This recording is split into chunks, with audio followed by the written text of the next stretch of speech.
Hello everyone and welcome to the last match we'll be showing from round 5 of this year's FIDE World Cup to see who will qualify for the quarterfinals of the FIDE World Cup. It's Jan Nepomniachtchi versus Vidit Gujarati, and their two classical games ended in a draw, which means they go into tie breaks. Their two rapid games, and those are the two 25-minute rapid games, have also ended in a draw, and now we are in the 10-minute rapid territory, and this is where the fun really starts. If they draw this, they go into 5-minute blitz games, and if they draw the 5-minute blitz games, they go into 3-minute blitz games, and then, well, you all know what happens. Then it's Armageddon. So let's check it out. This is the first game of the match. Jan Nepomniachtchi has the white pieces, and he opens with pawn to c4. Knight to f6 by Vidit, knight to f3. We have pawn to e6 and g3, countering the Agincourt defense with the fianchettoing of the light square bishop, d5 and bishop to g2. So transposing into the Neo-Catalan defense, we have pawn to d4 and castles. We have knight to c6 and now pawn to d3. We have bishop to c5 and now knight b to d2. So nothing new here, all been seen before. We have castles, knight to b3 attacking the bishop, and the bishop goes back, bishop to e7. We have e3, and now captures on e3. We have bishop captures and knight to g4 going after the bishop on e3. So bishop to c5, and we have a trade of bishops. Captures, and now pawn to b6, chasing away the knight from c5. And there are some games where knight to h4 was played, also knight to b3 is a known move, but here we have knight to d2, and it is now, as of move 13, that we have a completely new game. So of course the idea is that if the knight is captured on c5, then Nepo captures the knight on g4, and he keeps a better position. So here we have knight g back to e5, and now knight c to b3. We have bishop to b7, Vidit also fianchetto his light square bishop, and now pawn to d4. We have knight to g6, rook to e1, and now pawn to a5, preparing pawn to a4 to chase away the knight from b3. Knight to f3, and now pawn to a4. Chasing away the knight, we have knight to c1, and now pawn to a3, going after the b2 pawn, b3, and now queen to d6, developing the queen, connecting the rooks. And now what Nepo needs to do is play knight to e2. You need to keep defending your d4 pawn, but for some reason, probably Nepo thought it was possible. He played knight to d3, which gives up the d4 pawn for seemingly some counterplay, but there really isn't any. So probably Nepo thought that he didn't need to calculate this, that he was perfectly fine. And Vidit said, nope, I'm not going to trust you just because you're strong. I'm going to calculate and try and punish you. And he played knight captures on d4. And okay, knight captures on d4. We have bishop captures on g2. Knight captures on e6, so Nepo will win back his pawn. We have f captures on e6, and now king captures on g2. So it is equal material, but he did give Vidit the semi-open f file for his rook. And we have rook a to d8, now putting pressure on the knight here. Rook to e3, defending while lifting the rook, and now knight to e7, now going for f5 to attack the rook. And Nepo has to play queen to e2, but he played queen to g4, and now Vidit's position is completely winning, but it's not that easy to see why. I didn't really decide which positions I'm going to use for pause the video moment in this video.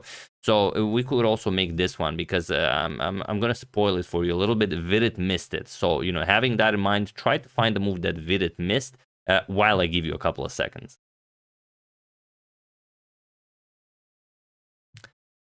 So for those of you who were able to do it, congratulations on taking down former World Chess Championship challenger Jan Nepomniachtchi. And for those of you who just want to enjoy the show, it is queen to c6 with check. Kind of weird that winning move would start with check, but you know, such is the way of chess. The problem now is that you don't have rook to f3, which is a crucial defensive move in all the lines. If queen to f3, then the rook is pinned, and you can just play rook captures on d3. So that's the problem. So what you would have to do after this check is just move the king, and now comes knight to f5, attacking the rook. But now it's much different. Now rook to f3 is met with rook to d4, and the white queen has nowhere to go, as the white queen is stuck here guarding the rook on f3. If queen h5, just g6, And that's pretty much it. You can play one more move, knight e5, attack the black queen, but then the queen to d6 now. Both the knight and the queen are hanging, and you have to give up the knight for 2 pawns here. Okay, this looks like it gives white some sort of an attack, but after knight g7, you're just down a full piece. So that's the So that's the problem. White's completely winning. But after his queen to g4 move, Vidit did not find this queen to c6 move. He played knight to f5 first, and it seems like a much more subtle way of handling the position. You know, you always know that it's better to keep the check for later and just improve your position first, but here it just doesn't work because now rook to f3 is a valid defense, and Nepo finds it, of course. The problem is now queen to c6. Yes, you are attacking the rook, but you're not in time to capture. Now Nepo just plays knight to e5 and attacks Vidit's queen. Queen back to a8, and now king to g1, just unpinning, and everything is perfectly fine. We have rook to d4, attacking the queen, so Vidit basically finds all of the correct moves that we've seen in the winning line. He just doesn't find the move order in which to play them. At rook to f4, we have rook to d2. Now this rook is incredibly strong, and this a2 pawn is a permanent weakness. Knight back to f3, attacks the rook, and rook to b2. So Vidit, of course, keeps the rook on the second rank. Knight to g5, now going after the e6 pawn, and Vidit defends. Queen to c6. We have rook to e1. Putting pressure on the e6 pawn, so offering the a2 pawn for the e6 pawn, but Vidit just defends at rook to f6, and now queen back to d1 with some ideas of queen to d8, and of course it's very hard to probably Nepo thought that if Vidit captures an a2, then he's going to go queen to d8. The problem is h6 was played, and here Nepo gave up on it, but it's still possible. Here Nepo could play queen to d8 check, and after rook to f8, look at this. Queen captures an f8 check. King captures, knight captures an e6 check, eliminating the defender of the knight. And once the king moves, you're going to capture the knight as well. And it's objectively a draw, but, you know, it's a little time on the clock. Who knows what would happen here? You know, both players can easily blunder here. To give you an example, let's say, of course, black will capture the pawn on a2, creating a passed a pawn. Now rook f8 check. And if king h7, what do you do if rook to f7? You attack the g7 pawn. There actually is a defense here. Just rook b2. And you don't care about rook captures on g7, because if you capture king h8, there's no way to actually checkmate the black king. If you could somehow bring your rook over to d8, you're just not in time, because the knight would be hanging. And if you try rook captures on c7, just queen to e8, everything is defended, and of course the passed a pawn will now be winning. So while it's a valid idea, you can't just force your way through black's defenses. So instead, knight to e4 was played by Nepo, attacking the rook here. Rook back to f8. We have pawn to g4 and knight to d6. And here we have rook captures on f8, king captures, and now, while Nepo should play knight to c3, he played knight captures on d6, and he gives Vidit the upper hand. Queen captures on d6, and now queen to f3 with check. King to e7, and now queen to c3, going after the g7 pawn. King f7, queen to f3 check. Sorry. Not king f8, king to f7 was played, queen to f3 check, king to e7 and queen to c3, king to f7 and queen to f3 check, but here Vidit declined the repetition. Of course, for those of you who are maybe new to chess, a threefold repetition will yield a draw. So king to g8 and now rook to d1, attacks the black queen. Queen to f8, very, very precise moving by Vidit. Now, if queen moves to a silly square, then just queen captures on f2 will result in checkmate. A quick one. So after queen e3, just rook captures on a2. And now Nepo really doesn't have all that much to play for. Of course, you could capture on e6, but after king h8, again, doesn't do all that much. So Nepo goes all in. He plays g5 with queen to f5. Another very, very precise move. Point is that after g captures on h6, queen g4 check picks up the rook on d1. So, of course, Nepo cannot play that. So rook to d8 check was played. We have king to h7, and now g captures on h5. But now just rook to a1 with check. Here Vidit forces a queen trade. King g2 and queen to g4 check. Only move is to block with the queen. Queen to g3, and now finally queen captures on g3. And of course, Vidit knows that his position is completely winning. But he played so many of these moves being down more than a minute on the clock, so it's very, very instructive how he does it. H captures, king captures on h6, Now rook to a8, and of course pawn to e5. We have pawn to b4, pawn to a2, and now pawn to c5. Nepo wants to trade off as many pawns as possible, but Vidit plays it correctly. Pawn to b5. We have king to f3. You can play something like king to h3. If you ever allow one single check, let's say you play something still like this, then one check, and the next move you promote a queen, the pawn to a queen. So king to f3, you have to hide from all the checks, and now king to g5. We have rook to a7, going after the pawn, pawn to e4 with check. Again, the pawn cannot be captured because rook to e1 check will allow Vidit to promote his pawn to a queen. So Nepo has to go back, and now king to f6. So Vidit playing basically perfect moves here. G4 and now pawn to g5, taking away any and all counterplay from Nepo. Pawn to c6, but now just king to e6. We have king to h2, king to d5, rook to a6, defending the pawn, but Vidit was never interested in this pawn. He plays king to c4, and he was in this position on move 60 that Jan Nepomniachtchi resigned the game, as there is nothing more to be done here. Once you play a few more moves, and there really aren't any useful moves you can play, you can basically move the king back and forth, just king b3, and after something like, it doesn't really matter what, king b2 will be played, and now the rook can finally move, and you will get a queen into the game. Doesn't matter what, you play rook captures on c7, rook c1, you're going to bring the rook back, and now, of course, a queen comes into the game. Rook captures, and, well, when one side has a rook and the other one doesn't, objectively, that's when our analysis ends. So that's what happened in game 1, and game 2 is also very, very nice and very short, so I'm also going to show you that, not to spoil too quickly if Nepo was able to bounce back or not. So let's see what happened in game 2. This is our game 2, where Vidit now has the white pieces. So let's check it out. Nepo needs to bounce back with black in order to force blitz tie breaks. So here Vidit opened with pawn to d4, and what do you think what Nepo played? He played pawn to f5. He went for the Dutch defense. And this is also something that I discussed in the Nakamura video, where Praggnanandhaa was playing Nakamura. He won in the first game, and then Nakamura just went for the Robash defense. He didn't want to play anything solid. He just wanted to win, which is very much different than when Magnus loses the game. It doesn't matter how hard you beat him. Next game, you're going to have to beat him just as hard from a solid opening in order to really beat him. But here, Nepo goes for the Dutch. We have pawn to f5 and bishop to g5, the Hopton attack. We have pawn to h6, bishop to h4, and Nepo goes pawn to g5. And what is this? Did Vidit just blunder a full piece? Well, not really, because if pawn to f4, then pawn to e3, and Vidit will just collect the pawn. If you capture the bishop, of course, it's checkmate in 1. So Vidit knows what he is doing. Knight to f6 by Nepo. We have pawn to e3 and now pawn to d6. We have knight to c3, pawn to c6, and now pawn to h4. Rook g8 by Nepo. We have captures, and now bishop to c4. Very nice rapid development by Vidit. And now there are some games where e6 was played. Also rook to g7 is a non-move, but d5 is what Nepo chooses. And it is now, as of move 9, that we have a completely new game. So bishop back to d3 and queen to b6. Now puts pressure on b2, but Vidit again masterfully plays a3, invites Nepo to capture on b2, but of course he doesn't. If you do this, then knight to a4 is the oldest queen trap in the book. The queen has no more squares.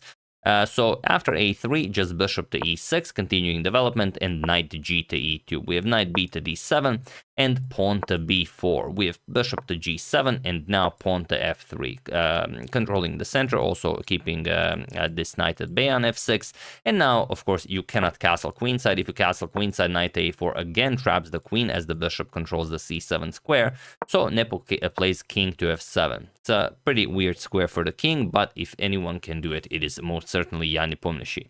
Knight to a4 attacks the queen, and like we've said, the only square available now is the d8 square, c3, and now pawn to b6. We have queen to c2.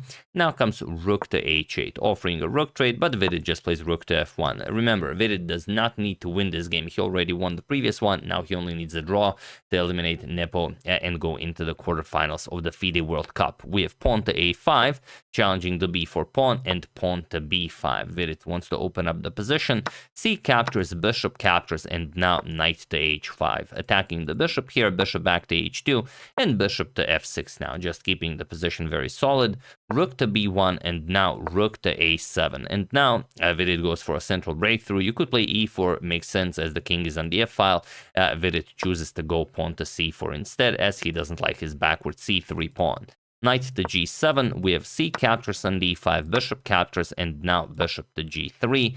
Pawn to e6, adding more defense to the f5 pawn, and now knight e to c3. The bishop is attacked, and Nepo just brings it back with bishop to a8. Maybe a more impressive try would be pawn to f4. Looks very strong, and once the bishop moves, now you play f captures, bishop captures, and rook to c7. Maybe would pose more problems for Vidit. But okay, bishop to a8 was played. Now comes bishop to c4, putting the bishop on the same diagonal as the king. So if this knight moves, you will have to worry about moves like queen captures on f5.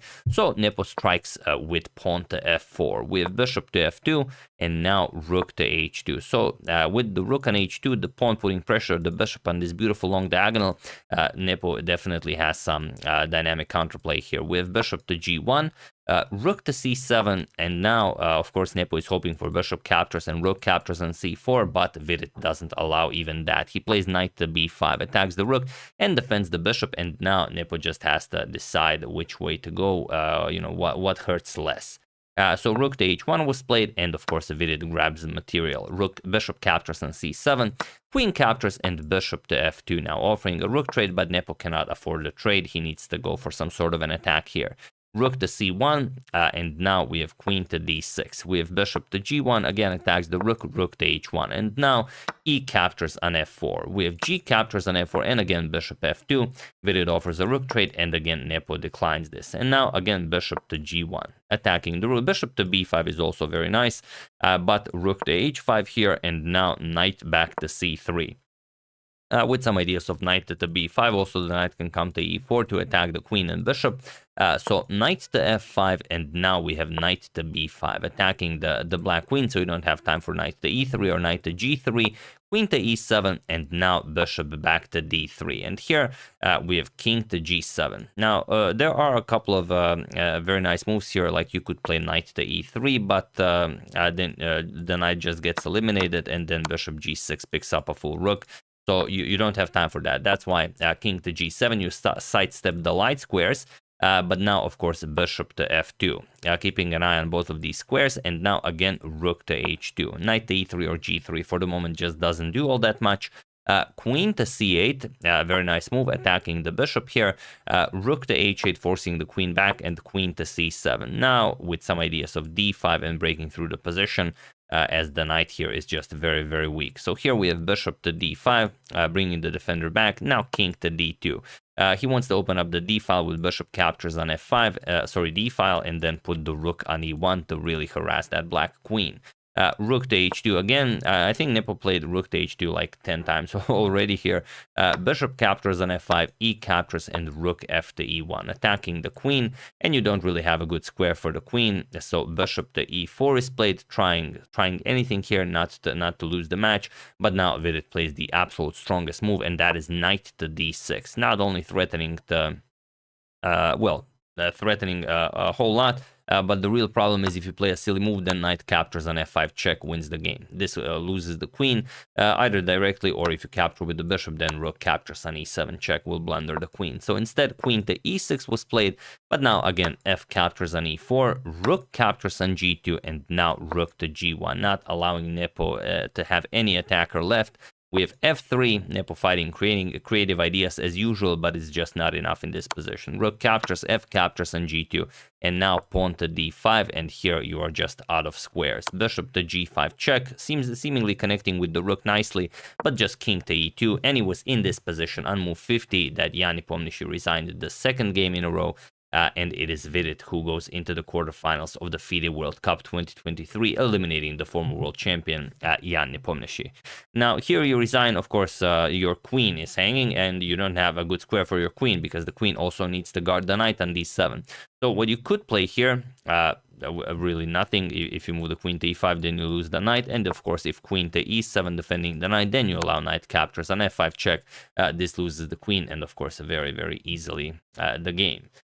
So very impressive by Vidit, eliminating Yanni Pomnashi. Everyone thought, okay, we already have 3 Indians in the quarterfinals. No way we're gonna have 4. I mean, it's Yanni Pomnashi who we are talking about, who won the Canada's tournament twice in a row. No way Vidit beats him, but that is exactly what Vidit did. He defeated Yanni Pomnashi, and now, sorry about that. Here is who is in the quarterfinals of the. Sorry about that. This is a weird looking table. There we go. This is who is in the quarterfinals. So it will be Gukesh versus Magnus Carlsen. Vidit will be facing Nijat Abbasov, who also had an incredible tournament. Dominguez Perez will be facing Fabiano Caruana, and Pragnananda will be facing Arjun Erigaisi. So every match will be absolutely incredible. I hope I manage to cover as much as possible, and it's going to be very interesting. So what does this mean? I mean, what are the players fighting for? Of course, they are fighting for rating, they are fighting for money, but mostly they are fighting to qualify for the FIDE Candidates Tournament. As the top 3 contenders here will qualify for the FIDE Candidates Tournament, it's with every win, the tension rises, and here they are everyone is very close to qualifying. We still don't know if Magnus will play, because Magnus has a direct entrance into the FIDE Candidates Tournament if he wants. I mean, he is the highest rated player, and the highest rated player of January 2024 will be considered the highest rated player to enter the Candidates Tournament. So if he declines that, then we go to the next in line, which could be Fabio. But Fabio could also qualify still through the FIDE World Cup. So anything is still possible. It's far too early to summarize for who it's possible to qualify and not. But with every round of the FIDE World Cup behind us, we are getting closer to that answer. So yeah, that's the game, or rather, those were the games. Hope you guys enjoyed that. I would like to thank Philip Hextenberg, Srinivas Kashyap, Iwan Chek, Ferris is the best wife, and Yoon Young for a contribution to my channel. Thank you a lot, I really appreciate it. As usual, you can check 2 of my previous videos here. Thank you for watching, and I will see you soon, continuing to check up on the FIDE World Cup, of course, until it finishes. So thank you all, I will see you soon, and have an excellent rest of your day. And I see there's an extra E in Philip there, so I'm gonna fix that before I actually ended the video. Sorry about that. There we go. Would be weird to finish it like this. There we go. All right. All right, there we have it. See you soon. Hello everyone, and congratulations to everyone if you are watching this video right after the podcast. But even if you're not, and if you have some 2 hours of free time, do check it out. The link to the podcast will be in the description below. So like after the podcast against with MVL, we decided to play 1 blitz game. So here I got the white pieces this time, and I did prepare for this game. It's a blitz game, so 5+0, and I prepared watching some games Hikaru played in the Chessable Masters. I prepared some Sicilian Dragon with the black. Maybe if he gets white and he goes for e4. As I watched his game against Daniil Dubov, and then I found some improvements, so I thought maybe I could use that. And also I prepared for some Queen's Gambit declined ideas for white. So as I got the white pieces, I went for d4. And like Maxime, Hikaru also surprised me already on the first move. He didn't go for any Queen's Gambit declined ideas. He went for f5, and he goes for the Dutch. And I didn't really do any research on the Dutch, like, ever. Well, I did do some Stonewall, but as I don't really know how to play it with white, I decided to go for e4 right away. I sacrificed the pawn. In the style of old masters, I'm going to play f3 on the next move and try to give up 1 pawn for rapid development.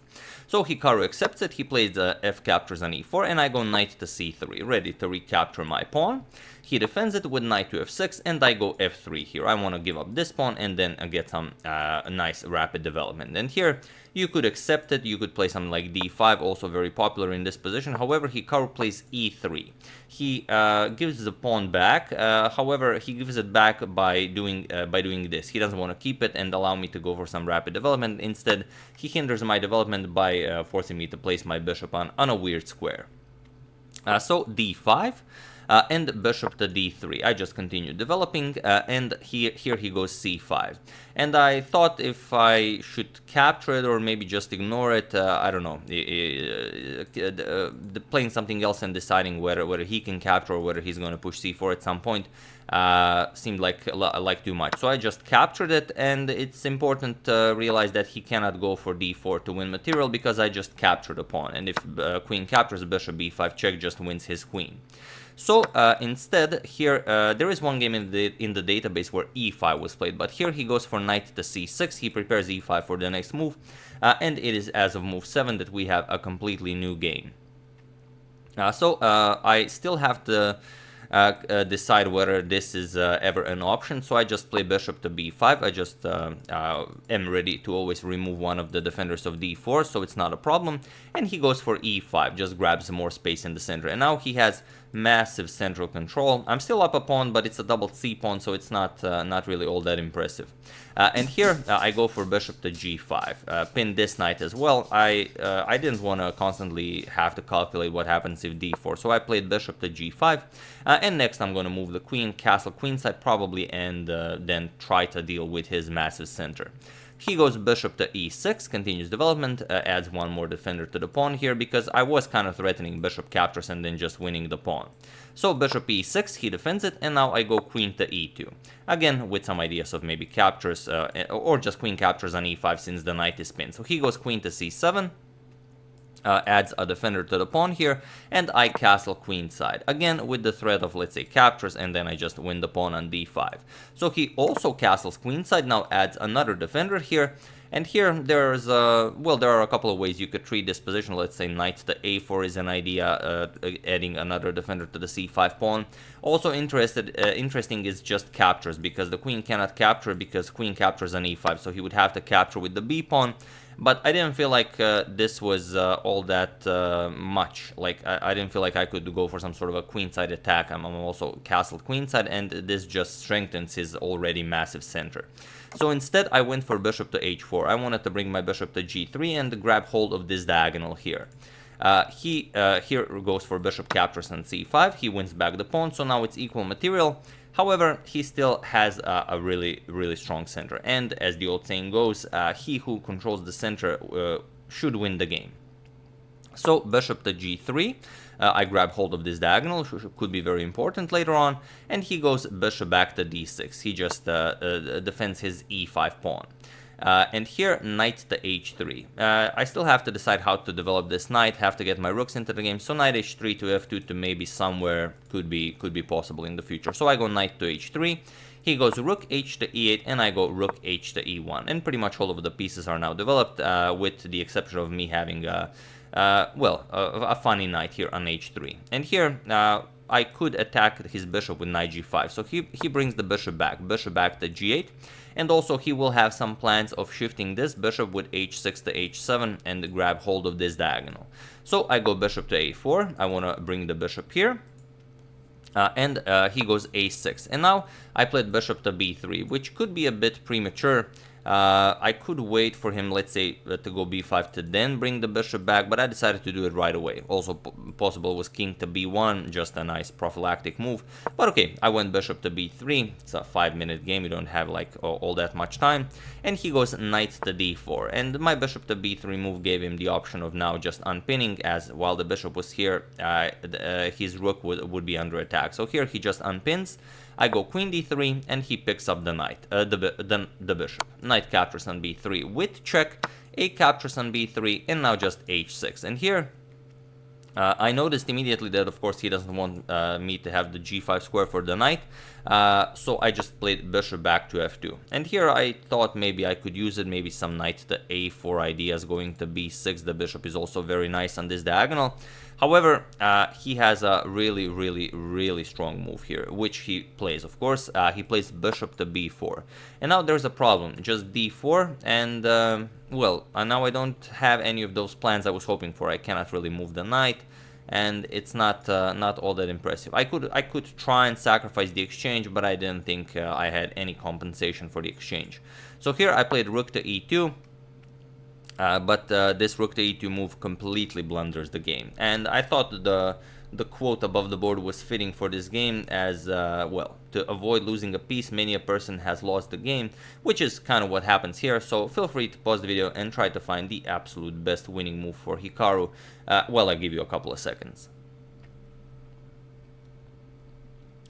So for those of you who were able to do it, congratulations on paying attention, as we already mentioned this move. And for those of you who just want to enjoy the show, it's bishop to h7. And now all of a sudden my queen is trapped. There's nowhere to go.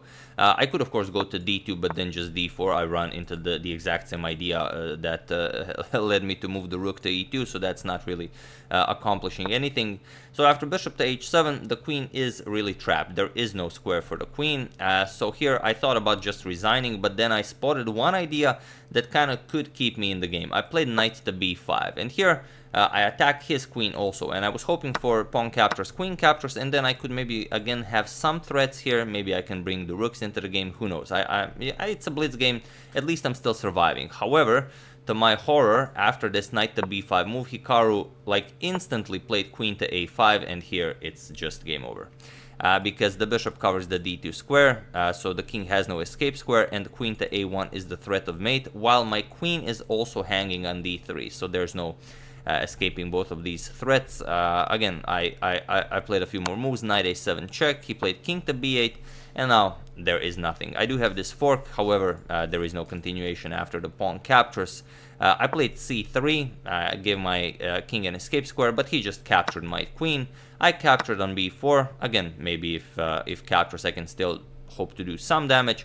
However, he just played queen to c7 check, and it was in this position that I resigned the game, as there is nothing more to be done here. Once I deal with the check, he's gonna capture the rook, and then it's just I'm down too much material. So I did hang in there like for some 20 moves, but it's literally like the old saying goes: he who controls the center will win the game. Doesn't matter what you do, it's just having the center is just too good. So yeah, I don't know, I might do some research on the Dutch now that I see that it might come up in an important game, but I don't know, I kind of did enjoy that e4 pawn sacrifice in the beginning, so who knows, I might do some research, I might not. But yeah, that's the game. I do hope you enjoyed it. Like I said, if you've missed the podcast, it's a bit less than 2 hours, so if you have some free time, do check it out. The links will be in the description below. We had a very nice talk, so you guys might enjoy that as well. I would like to thank Glenn Wilkinson, Max Gabriel Helm, Carl R. Weinberg, Stefano Marfia, and Gabriel Lindor for your contribution to my channel. Thank you a lot. I really appreciate it. As usual, you can check 2 of my previous videos here. Thank you for watching, and I will see you soon, continuing the coverage of the Chessable Masters, checking up on your wonderful suggestions, and whatever else happens in the chess world. So thank you all, I will see you soon, and have an excellent rest of your day. Hello everyone, and welcome back to the Lindores Abbey Rapid Challenge. The finals, this is the second match, and this is game 4. So after winning game 1, after Dubov winning game 1, game 2 and 3 were drawn. And they were pretty solid draws, so I decided not to show those games. And now Hikaru is in a must-win situation with the black pieces if he wants to try and force Armageddon, try and force game 5, and win this entire match without actually going into the third day of the matches. So Dubov goes for d4, and Nakamura now, sorry about that, goes for f5. He goes for the Dutch defense. So this is what Nakamura chooses for a must-win situation. We have g3 by Dubov and knight to f6 with bishop to g2, Fianchettoing the bishop, and g6 going for the Leningrad, the Dutch formation. And knight to d2 now, preparing to bust open the position with e4. So first knight to c6, putting pressure on d4, and knight g to f3, defending the pawn here, and bishop to g7. And now there is one game where c3 was played, and also a game where c4 was played, but castles is a new move. Castles by white is a new move, and it is as of move 6 that we have a completely new game. Nakamura also castles, and now we have rook to e1, again preparing e4, and Nakamura stops that with d5. So c4 and e6 now, creating sort of a stone wall structure here. We have b3, preparing to fianchetto the bishop here to counter black's dark square bishop, and now knight to e4 with a double attack on the pawn here.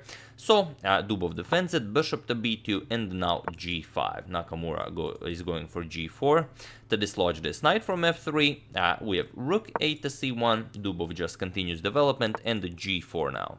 Attacking the knight here, knight e5, and now knight captures on e5. We have d captures on e5 and c6.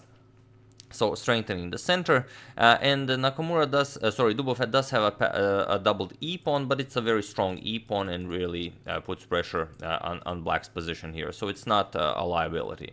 And here Dubov could go for something like captures, and f4, but it's a hard position to evaluate. For example, if he captures on f3 en passant, then captures, and after bishop captures, it looks a bit weird. You weakened your king's position. It is very hard to evaluate, especially for a rapid game. However, white should be preferred here, as black will have a lot of problems developing this light square bishop due to the e6 pawn, hence the plus side of having that pawn on e5, which is no longer doubled. However, instead of knight captures, Dubov goes for f3 right away. And he did spend some time calculating this and what happens here. But it's important to know that queen to b6 check doesn't really work. You don't have something like king h1, knight f2 check picks up the queen because of c5. And after knight captures the pawn, bishop d4 just wins that knight here. There's no defense against this.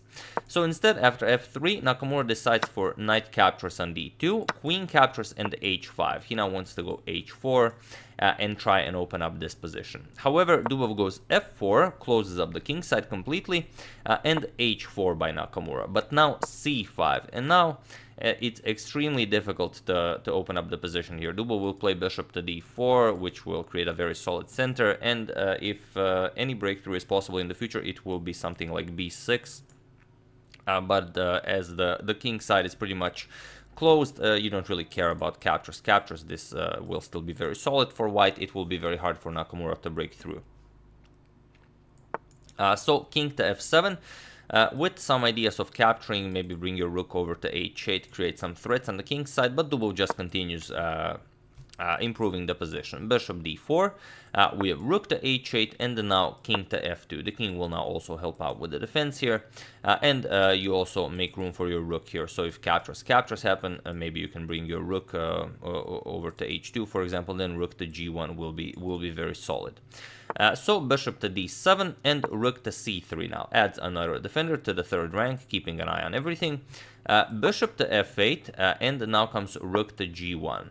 Just preparing for captures, and let's say rook to h2, but bishop to e7 now. Nakamura also tries to improve his pieces as much as possible, but now king to e1. Dubov now decides to shift the king over to the queen side, where it is safer. So queen to c7 by Nakamura, and king to d1 now by Dubov.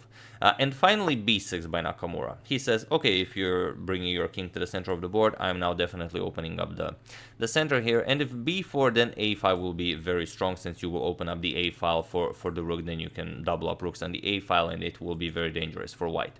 So queen e3 by Dubov, and now comes queen to b7 by Nakamura. Also something to consider is something like h3, bishop to h1, and b5, but this is something that perhaps Leela would play, and it's very hard for humans to play chess like this. For example, maybe you bring your queen here, queen to a3, then you push a5, a4, create a breakthrough on the queen side, and so on. So Nakamura goes queen to b7 first, with ideas of queen to a6, maybe then bringing the queen over to a3, and now rook to c2 by Dubov. We have rook 8 to b8 now. Also possible here is just to trade everything on c5. Let's say bishop captures, queen captures, and then let's say something like this, bishop here and rook h to b8, which is definitely a plus for black, as you've opened up some lines. You can play a5, a4 next, and if you manage to get your bishop into the game, somehow move the queen, shift the bishop over here, black should have some chances.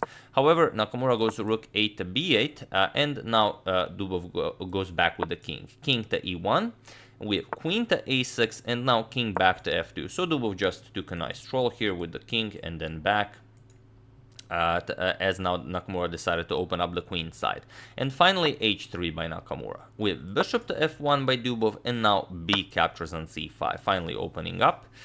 We have bishop captures, and now rook to b5 with a double attack on the bishop here. So captures and captures, and now queen back to d2, defending that a2 pawn, so you don't have to worry about anything.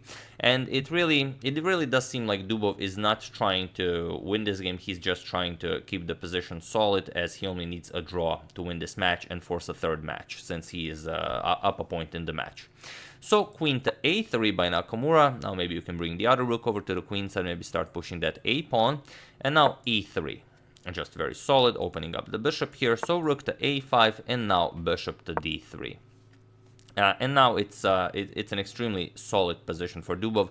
Very hard for Hikaru to bust open the position. So he tries with c5, but now rook g to c1, adding another rook to the c file, and now rook to b8. So Hikaru is trying, but Dubov just says, okay, I'm just going to wait and see what your plan is, as I'm very happy with a draw here. So rook to b6 by Hikaru, and now bishop back to f1. Dubov is simply waiting, and here bishop to c8. Now the problem is Dubov is only waiting, but he's spending a lot of time on this whole waiting idea. Dubov doesn't usually play chess like this, and I think this is much harder for him than to actually play for a win. He only has 3.5 minutes left on the clock, whereas Hikaru has some 6.5 minutes. But here Dubov finds an absolutely beautiful move. You could just repeat bishop e2, bishop f1, and of course black will not have anything to do about that. However, e4, the move Dubov plays, is just spectacular. Point is, if you play d captures on e4, then rook to d1, and there is no defense. You're getting mated here. Whatever you try, you're just gonna get checkmated. There's nothing for you to do here. It's just silly. If you try something like this to guard your bishop, it's just a very quick checkmating sequence. The rook will come to d8 with check, and then rook to h8 is checkmate. So this is what the Dubov finds. And on the other hand, if this pawn captures, then f5 is incredibly strong. Then the queen gets to go to g5 to harass the king, and then well, white gets at least a draw, but of course can push for more. So Nakamura decides to close it with a d4, and now comes bishop back to d3. Dubov says, okay, now I've forced you to play this. I'm gonna capture on f5 next, maybe, and I like my position here. So bishop to d7 by Nakamura, and now just rook to e1, preparing to open up with e captures on f5, and now queen to b4, offering a queen trade. Now if this was any other game where Dubov didn't need a draw to win the match, he would probably go back with queen e2 or queen d1, next play e captures on f5 and push for a win here. However, Dubov is satisfied with a draw, and he trades queens here. So captures and captures, and now e captures on f5. We have e captures and the rook e to e2. Now just adding another defender here, saying I'm very solid here. I'm just going to repeat moves and win the match.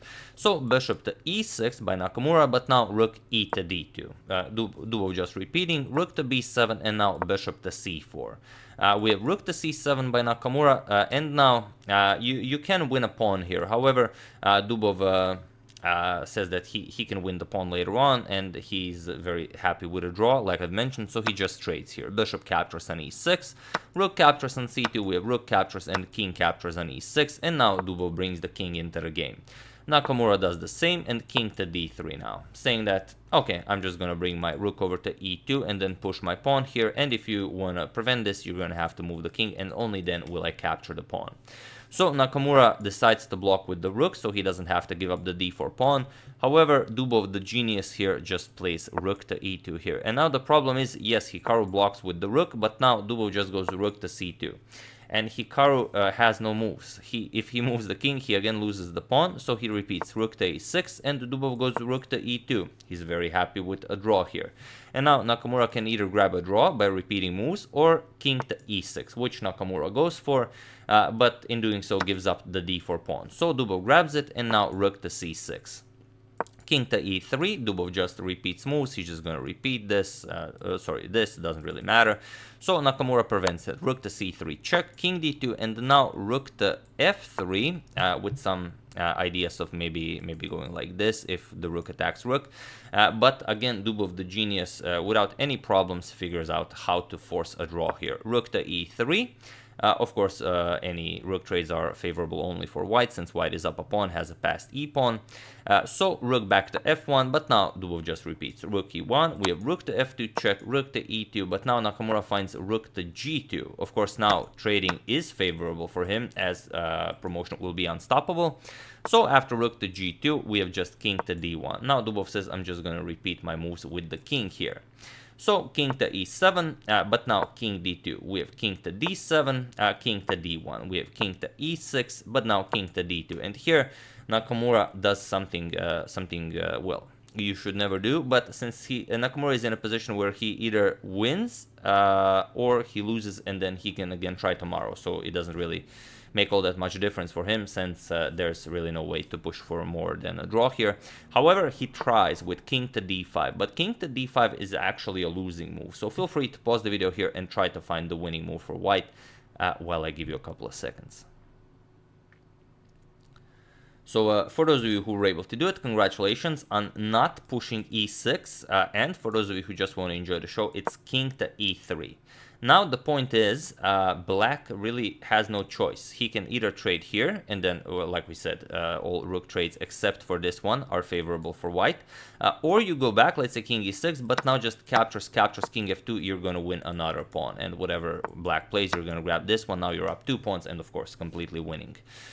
So that's the problem. However, Dubov just went e6. He only wants a draw. He doesn't care for a win here. And now Nakamura, unless he wants to allow e7 and e8, has to capture this with check. So captures with check, king captures on e6. And now Dubov just goes king to d3. The material is equal and the position is completely blocked. King d5. We have king e3, now a6, but king back to d3. King c5, and here we have king e3 and after this, we had one more pawn move, but then we had just a few more moves with the king d5, e3, c5, d3, and king d5. And it was in this position that I don't think the players agreed to a draw. I think it was actually a draw by threefold repetition. But still, game 4 ends in a draw, and the Dubov wins the match. So here, you might think this is a silly decision to instantly play e6 here rather than try to find a win with king to e3. But I've seen this happen many times on many levels in my own chess club as well, when you only need a draw for example, for our team to win, and you think you've found a win, and then you go for a win, and then you lose, and then your entire team loses, for example. Okay, this is not a team event, but still, you know it's a draw and you win the match, so it's always possible that you've missed something when you find the winning move. So going for the draw here, it was actually the only choice Dubov could make. So yeah, Dubov wins the match, and this means tomorrow we have a third match, so more chess fun and enjoyment for us.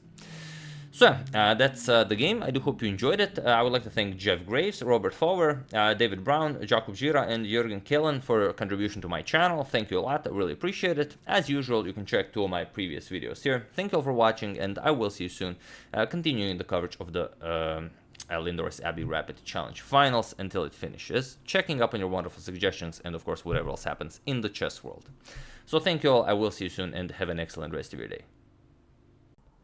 Hello everyone, and welcome back to the good stuff. We are continuing the Morphy saga, and we left it off in the match, 1858 match against Daniel Harvitz in Paris, and Morphy is not doing all that great. As you already know, Morphy lost the first exhibition game where he was kind of forced to accept the King's Gambit, but then he also lost the 2 first games of the actual official games of the match.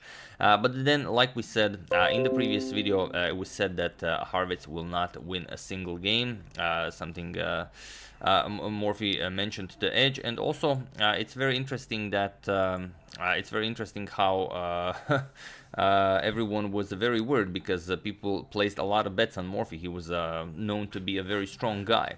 And interestingly, after the 2 games that we've shown, Morphy was having dinner with Edge, and he was joined by Daniel Harvitz here, who was enjoying the food as well as they did, but he was also gloating, and he was, feeling super proud that he defeated Morphy in 2 games.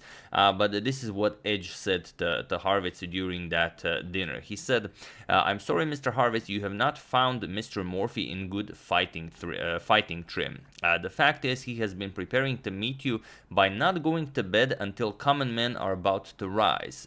But he has promised to retire early in the future, and you will then find him to be a very different antagonist." So hopefully Morphy went to bed early before game 3, and now let's see what happens in this one.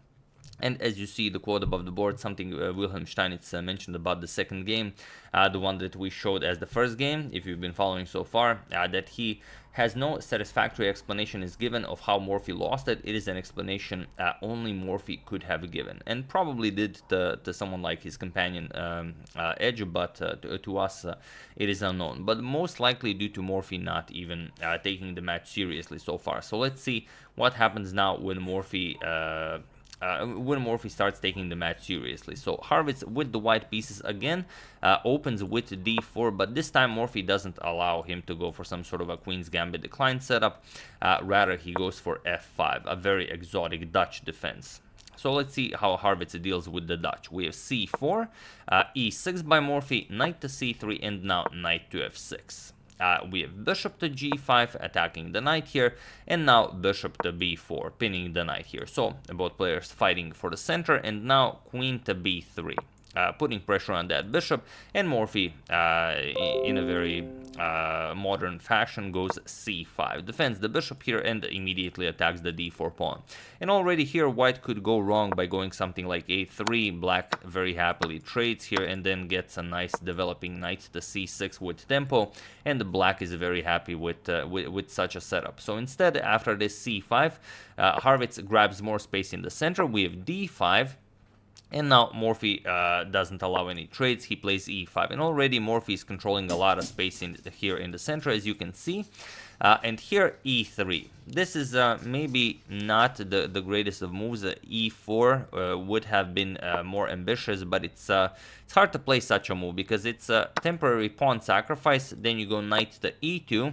And you are very happy here. You will win that pawn back. For example, castles, you're going to go queenside castles, and now you can win the pawn because the knight here is pinned. But it is a much trickier move to play. So instead, after e5, we have e3. Harvitz prepares to start developing his king side, and Morphy castles here. We have bishop to d3, trying to bait Morphy into going e4, and while it's not a mistake, it maybe allows white to consolidate a bit too much. For example, bishop to e2. Now you can play bishop to f4, play h4, h5, and so on. White has a very good setup. For example, if d6, h4, and now if h6, just bishop to f4. It's a perfectly fine position for white, and well, it's okay for both, but maybe Morphy can do better. So instead of well, committing to this right away, he goes d6 first, just defends the f5 pawn as it was under attack. We have knight to e2, and only now h6, pushing back this bishop, and now the knight has to be captured. If you go back, your bishop just gets trapped here after f4. So after h6, Harvitz captures on f6. We have bishop captures, Morphy recaptures with the queen, and now a3. And now you could go back with bishop to a5, but bishop captures on c3 is also playable. So bishop captures on c3 is what Morphy goes for. Queen captures, and now queen to g6, putting pressure on this g2 pawn. And now Harvitz has to decide whether to castle, whether to try and maybe do something else, whether to maybe castle queenside and try to use the semi-open g file for attack if Morphy captures on g2. But he decides to castle kingside, and this is perfectly fine. We have knight to d7. Now Morphy starts bringing the other knight into the attack, and now b4. Harvitz again with the correct idea. He is stronger on the queen side, and he wants something like captures, and then he can start pushing that c pawn, create a pass pawn in the center of the board, and so on. So Morphy just defends it with b6, and only now f3, keeping everything flexible here. Waiting for Morphy to make an advance with one of the pawns. And in fact, if you go for something like e4, just captures bishop to c2, black didn't really achieve anything. White is very happy to trade here. he can bring the other rook over to f1, and this e4 pawn will not be all that strong. The bishop attacks it, the knight can also join the attack. So nothing to look forward here for black. So instead, after f3, Morphy starts with h5. He wants to play h4, h3 and start an attack against the white king. So here, bishop to c2, preparing to shift the bishop over to a4 and put pressure on this knight here. Also, bishop to c6 is an idea in some lines.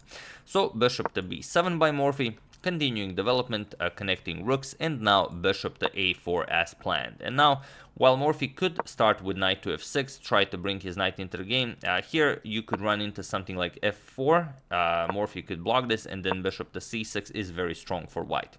So instead, after bishop to a4, Morphy just defends the knight, queen to f7, and here Harrwitz decides to capture the knight, and he does. Bishop captures is played, queen captures, and now there is no good reason to capture this knight, because bishop captures knight. Okay, this knight is perhaps a very strong piece, but the bishop wasn't bad either.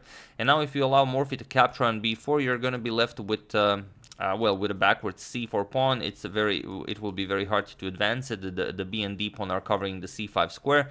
So here Harrwitz is kind of forced to capture here if he doesn't want to suffer with this weakness for the rest of the game. So b captures, we have b captures, and now only now we have f4.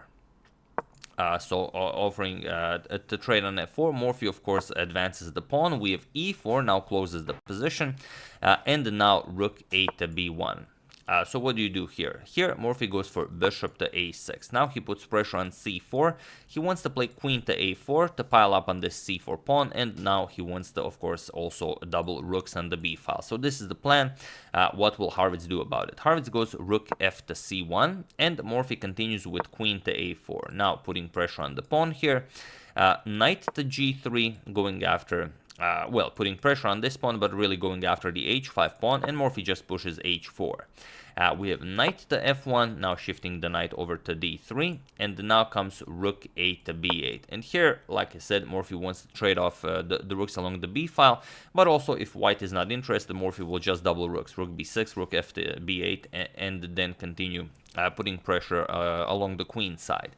So knight to d2, and now rook to b6 as planned, and here we have rook captures on b6. Instead of going for something like this, you could also try something like king to f2 or maybe g3, g4, try and weaken the e4 pawn. But Harrwitz decides to trade right away. So rook captures, we have a captures on b6, and now comes queen to b3, offering a queen trade and trying to go for an endgame. But again, king to f2 or something like g4, maybe improve the position a little bit before committing to the queen trade.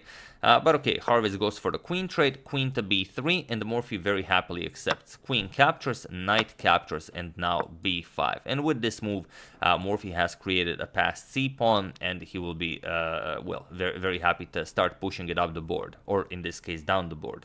So c captures on b5, with bishop captures on b5, and now knight to a5, preparing knight to b7 to go after the d6 pawn. Morphy goes rook to a8, and now knight to b7, attacking the pawn, hoping for a rook captures pawn, and then knight captures this pawn, but Morphy just defends it, rook to a6. And now it's a question how this knight will be saved, because if you just allow the king to approach the knight will be lost. So here, rook to c3, first defending the a3 pawn, and now king to f8. Morphy starts bringing the king closer and closer to the knight, so the knight has to move. Knight to d8, you want to play knight to e6, but Morphy doesn't allow it, just bishop to d7, now taking care of all of these squares. And of course the knight now can move, but you will simply capture it and then win the pawn, so doesn't really do anything. So here, rook to b3, but just king to e7, attacking the knight, and now Harrwitz defends it. We have rook to b8, but now with Harrwitz's pieces tied down on the back rank, Morphy starts advancing his pass pawn. So here, c4. And Staunton Lowenthal was analyzing this game, and he said that as of this moment, the skillful manner in which Mr. Morphy terminated the game commands our praise and is deserving of close attention. So, as he so advises, pay very close attention. So here Morphy starts pushing the passed pawn c4 and king to f2. Horvitz of course has to bring the king into the game. We have c3 and now comes king to e2. We have rook captures on a3 by Morphy, and now knight to c6 with check. And the knight has to be captured. If you allow the knight to come to d4, for example, the knight will be a very, very strong defender here. So bishop captures, we have d captures on c6. Now Horvitz also gets a passed pawn, but now c2. Morphy is ready to queen his pawn, but it's not a problem because Horvitz will just defend, king to d2. But this position is now completely lost for Morphy, so for Horvitz. So feel free to pause the video and win the game for Morphy while I give you a couple of seconds. So for those of you who were able to do it, congratulations on spotting this wonderful idea. And for those of you who just want to enjoy the show, it is of course rook to c3. I remember seeing this maneuver a long time ago, and then when you have such a position in your own games, you will instantly spot it because it is of course a very natural move. You are offering the rook for the queening of the pawn. It makes sense, but it is harder. It's not very hard to miss, if you don't know where to look. So if the rook is captured, you bring a queen into the game and it's game over. So here, Horvitz is forced to blockade the passed pawn. King to c1, but now just rook captures on c6. And now you have this rook and pawn endgame where Morphy is just up 2 pawns. And this is now completely winning, but Horvitz will make for Morphy fight for his meal. So rook to b3. And now of course defending the pawn, and king to f6 by Morphy. We have rook to a3 and now g5. Morphy starts pushing the pawns on the king side as well. We have g3, h captures, and now again a captures here. We have king to g6. Now Morphy wants to infiltrate via the king side to go after the e3 pawn, and now rook to a5, putting pressure on this pawn. So rook to c5. Morphy offers a rook trade because he's up 2 pawns, so why not?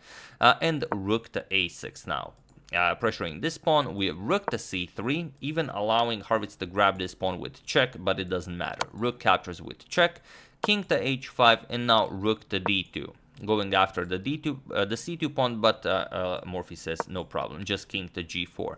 And here you cannot trade because after captures, yes, you've equalized, but only for a moment, because after king to f3, king to d2, Morphy has king to f2, and now you have the opposition. White king has to move from the defense of the pawn. This is not available, this is not available, so whatever you do, just captures, then captures, and of course the 2 connected passed pawns are winning.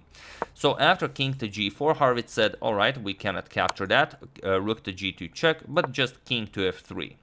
We have rook to g5 going after the pawn. Now again hoping for captures and captures, but Morphy just defends it. There's no problem here. We have rook to h5, but now king captures on e3. We have rook to h4 defending the pawn, but here Morphy just played king to f3, and it was in this position that Daniel Horvitz resigned the game, as there was nothing more to be done here. Or rather, let me just check, maybe one more move was played, not really sure, but no, after king to f3, Horvitz resigned, as there was nothing more to be done here. You're playing king to g3, then the rook will have to move, and then you will gobble up this pawn as well, so it doesn't matter. If rook to h3, just king wherever you can go, king to g4, and then that's just it. The rook will have to move somewhere, doesn't really matter. You're gonna capture this pawn, and now with the 2 connected passed pawns, you are completely winning. So after king to f3, not only did Morphy win the game, but he also won his first game of the match. So Horvitz is still leading in the match, it's 2-1, but as Morphy said after he lost the second game, Mr. Horvitz will not win a single game for the rest of the match. So we'll see if Morphy's bold claim will come true, or will Horvitz be able to score a point. It's still very early in the match, but the next game in the match, game 4, is such a beauty. If you haven't seen it, don't Google it. Wait for it, because it's quite a nice one. Or do if you can't wait. But yeah, that's the game. I hope you guys enjoyed it. I would like to thank Dursun Kamkerten, Antonis Antonio, Tsun Hei Sin, Mark Lepušić, and Christian Ginot for contribution to my channel. Thank you a lot. I really appreciate it. As usual, you can check 2 of my previous videos here. Thank you all for watching, and I will see you soon, continuing the coverage of the Morphy saga, checking up on your wonderful suggestions, and whatever else happens in the chess world. So thank you all. I will see you soon, and have an excellent rest of your day. Hello everyone and welcome to a game, or rather a video where I will tell you something about the candidates tournament, and we're gonna check out a few games between the candidates they have played so far against each other. So it's 13th of June that the candidates tournament starts on the 16th of June. That's actually my birthday, so you know it's always nice when things work out. But the first game of the candidates will start on the 17th of June. Now, who are the candidates and where is it being played? The candidates tournament is being played in Barcelona in Spain, and it will be played in Palace of Santona. If I'm pronouncing that right, you can see it right here. It is absolutely beautiful.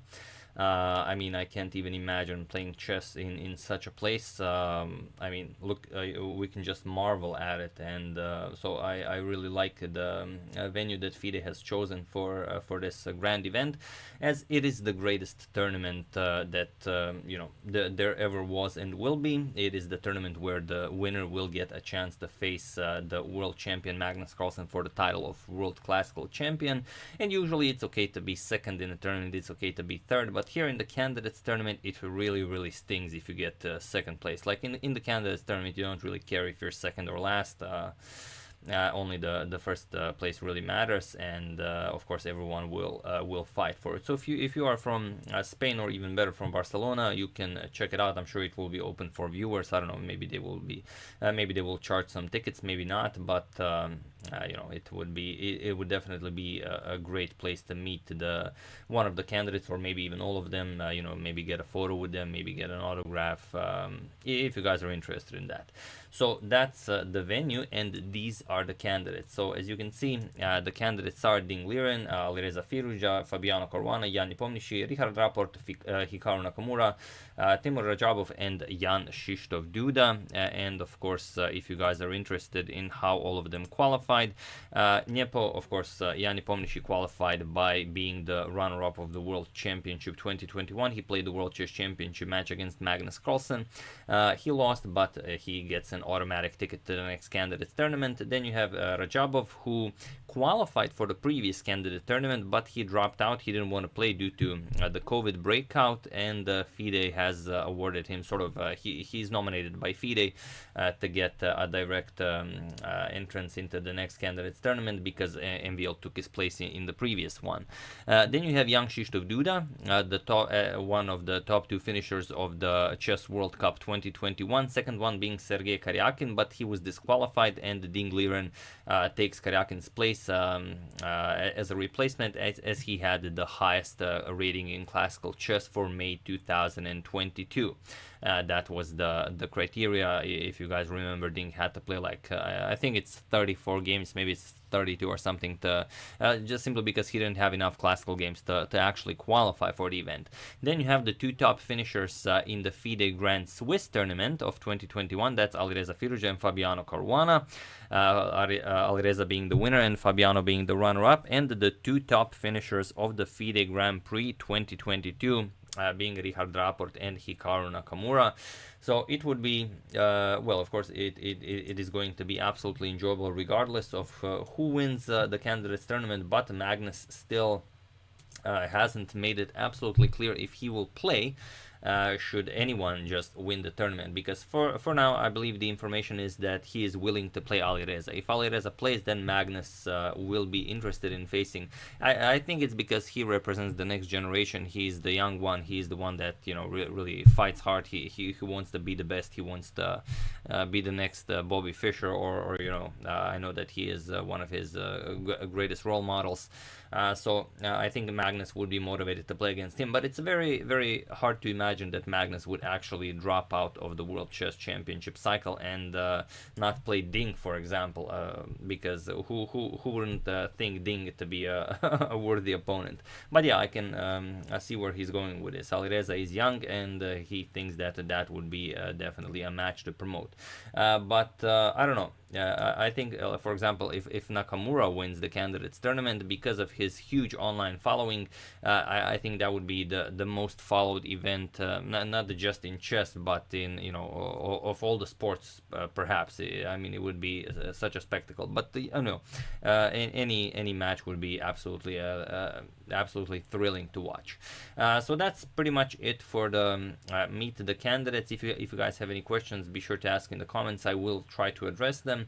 And also, if you have a game that was played between the candidates that you would like would like everyone to see, do use hashtag suggestions, suggest the game, and I will try to show it before the actual start of the candidates tournament. Now, this is this is one game I chose. It's from the Tal Memorial, the 7th Tal Memorial in 2012, 10 years ago.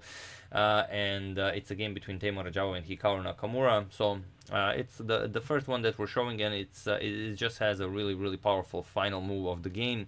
So I thought you guys might enjoy this one, and it's a Blitz game, so we're not gonna overanalyze it. I already spent quite a lot of time, telling you about the venue and the candidates and so on. So let's dive straight into it. Radjabov has the white pieces, and he opens with d4. Hikaru goes for the Dutch defense. He plays f5. We have c4, knight to f6, and now knight to c3. We have d6, and now knight to f3. Pawn to g6, and now queen to c2. So this is all very standard stuff. Bishop to g7 with bishop to g5, and now knight b to d7. And this position has been reached up until that point in 2012, but here after Radjabov's h4, it's a new move. So now already as of move 7, we have a completely new game. So let's see how Hikaru replies. He just castles. We have pawn to e3, and now queen to e8. Getting away from that from this diagonal and preparing to push e5. The queen will be very useful here, but as the queen now left the defense of the c7 pawn, Radjabov just plays knight to b5, and it's not the most precise way. The most precise is actually h5, because the queen's absence of the d8 square allows h5, because this is not problematic for black. Problem is if you play knight captures on h5, which of course is possible. Now you allow knight d5 because there's no knight here, and now this pawn is hanging and this pawn is hanging. Plus you also just gave white in a semi-open h-file. This will be very close to winning for white. But okay, it's a blitz game like I've said. Knight to b5, going after the weakness of c7. Queen to d8. Hikaru says, alright, I've made a blunder, or not a blunder, I've made a slight mistake. We have to first defend the pawn, then kick away the knight, and then move the queen back to e8. So okay, I've wasted a move. So Radjabov castles queenside. We have c6, and now knight back to c3, and Hikaru goes back. Queen to e8. We have c5 now, putting pressure on the center, and now we have pawn to d5. Hikaru closes the center. We have bishop to f4, and now pawn to b6, attacking the overextended c5 pawn. We have c captures on b6, a captures on b6, and now knight to e5, offering a trade of knights, and bishop to b7. Hikaru is also very happy here. He now gets the semi-open a file to use for attack, and if he can start pushing those queenside pawns, he might be able to attack the white king. And here we have bishop to e2. We have knight to e4. Putting pressure on the knight here, as it is a valiant defender of white's queenside. Knight captures on e4, f captures, and now pawn to a3, as our a2 pawn was hanging there. Knight captures on e5, d captures on e5, and now pawn to h6. And Hikaru says, I'm very happy here. I'm now ready to start attacking on the queen side. So f3, Radjabov wants to open up lines in the center. Captures will allow him to open up the d file. c5 by Hikaru. He starts advancing the queenside pawns with f captures on e4, d captures on e4. The bishop still guards the e4 pawn, but now bishop to c4 with check. We have king to h8, and now bishop to e6. Here Radjabov wins the d7 square, and rook to d7 is coming. So this will be very unpleasant for Hikaru, and you don't really get anything with rook d8, because we'll just trade one pair of rooks, and then we'll play rook to d1, attack the queen, and then rook to d7. So here bishop c6, just stopping rook to d7, and now king to b1. always a nice prophylactic idea, except when it isn't. Queen to b8, now ready to start pushing those queenside pawns, and now bishop to d5. With bishop captures, rook captures, now Radjabov ready to double up on the d file, queen to b7 attacking the rook here, and the rook h to d1. We have queen to c6, now the c pawn will be defended. We have to defend it one more time if we want to start pushing the b pawn, but also we can just start pushing the c pawn. So rook to d7, Radjabov just continues with his idea of putting the rook on the 7th rank. We all know how powerful a rook on the 7th can be. They call it a pig for a reason. It just gobbles up everything. And here you should play a move that is queen to e6, but it's very hard to understand why until you see Radjabov's next move. So here rook f to e8 was played instead, putting a rook here to defend the pawn on e7, but this actually blunders the game for Hikaru. So feel free to pause the video and try to find the only winning move for Radjabov while I give you a couple of seconds.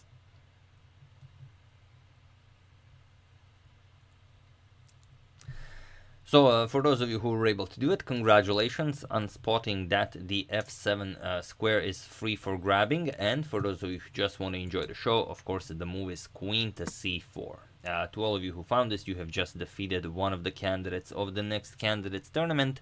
But for those of you who just want to enjoy the show, that's the move. Queen to c4 on move 29, and it was in this position on move 29 that Hikaru Nakamura resigned the game, as there is nothing more to be done here.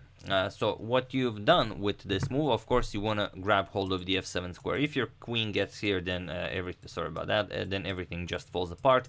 But the move that black had to play, and now you of course understand it if you've spotted queen to c4, is just prevent this. Queen to e6 prevents queen c4, and now you are ready to start pushing that pawn. You could play c4 right away, but queen to e6 is more precise. So here after rook to f8, of course queen to c4, and you resign. There's absolutely nothing you can do, because let's say you play e6 to prevent queen to f7, it's not a problem whatsoever, because now you've given up control of the d6 square. Now the other rook comes to d6, and that's it. You can play queen a4, we happily trade, and we're just up too much material. Rook captures on b6, and this is of course now completely winning for black. Whatever move you make, we just win the 7th rank completely. Now we have 2 pigs here, and that's it. We're going to capture the bishop. If you defend it, it doesn't really matter. Bishop captures on h6. You can't capture because of checkmate, and well, that's just it. So another thing you could do after queen to c4 is say, okay, why not just continue attacking? Is queen to f7 really that bad?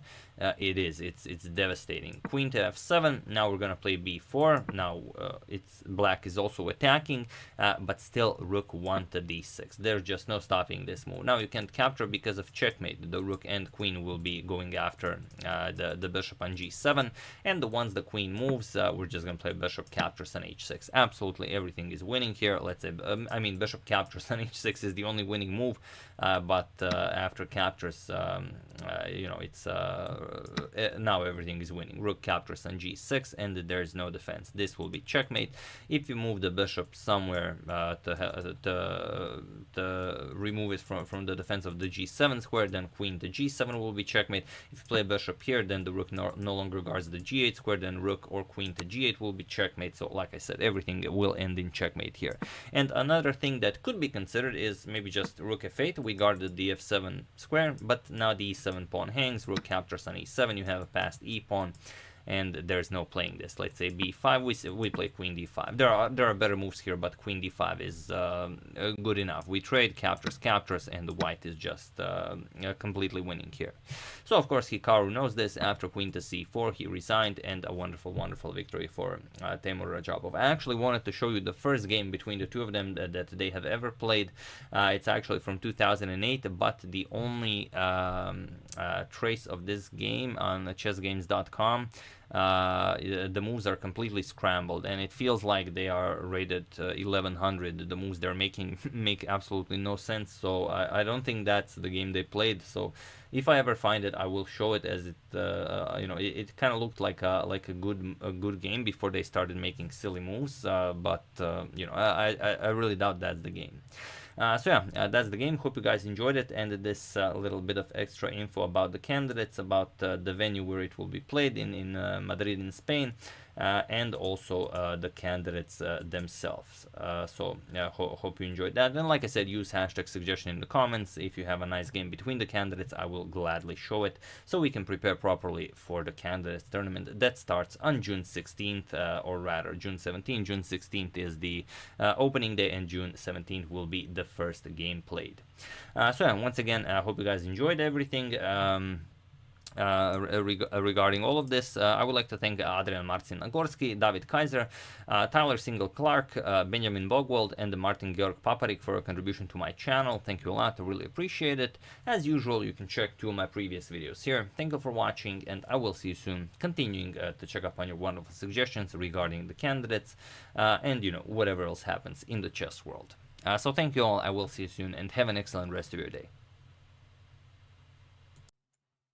Hello everyone, and welcome to a really awesome game that I stumbled upon while browsing Twitter. It is a game by the chess historian Olimpiu Urcan, and it's quite the attacking game. We don't know who he's playing against, hence the Mr. Hoodie guy here, and also why I am wearing a hoodie. Hopefully you guys are as well. And this game, it's so good that even though it's only Monday, it's going to improve the rest of your week.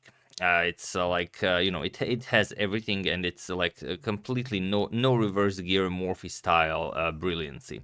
And he said that he played very risky when he was younger, and I imagine he still plays risky, but it cost him a lot of games, but it was all worth it because he was able to create one such game for you guys to enjoy now.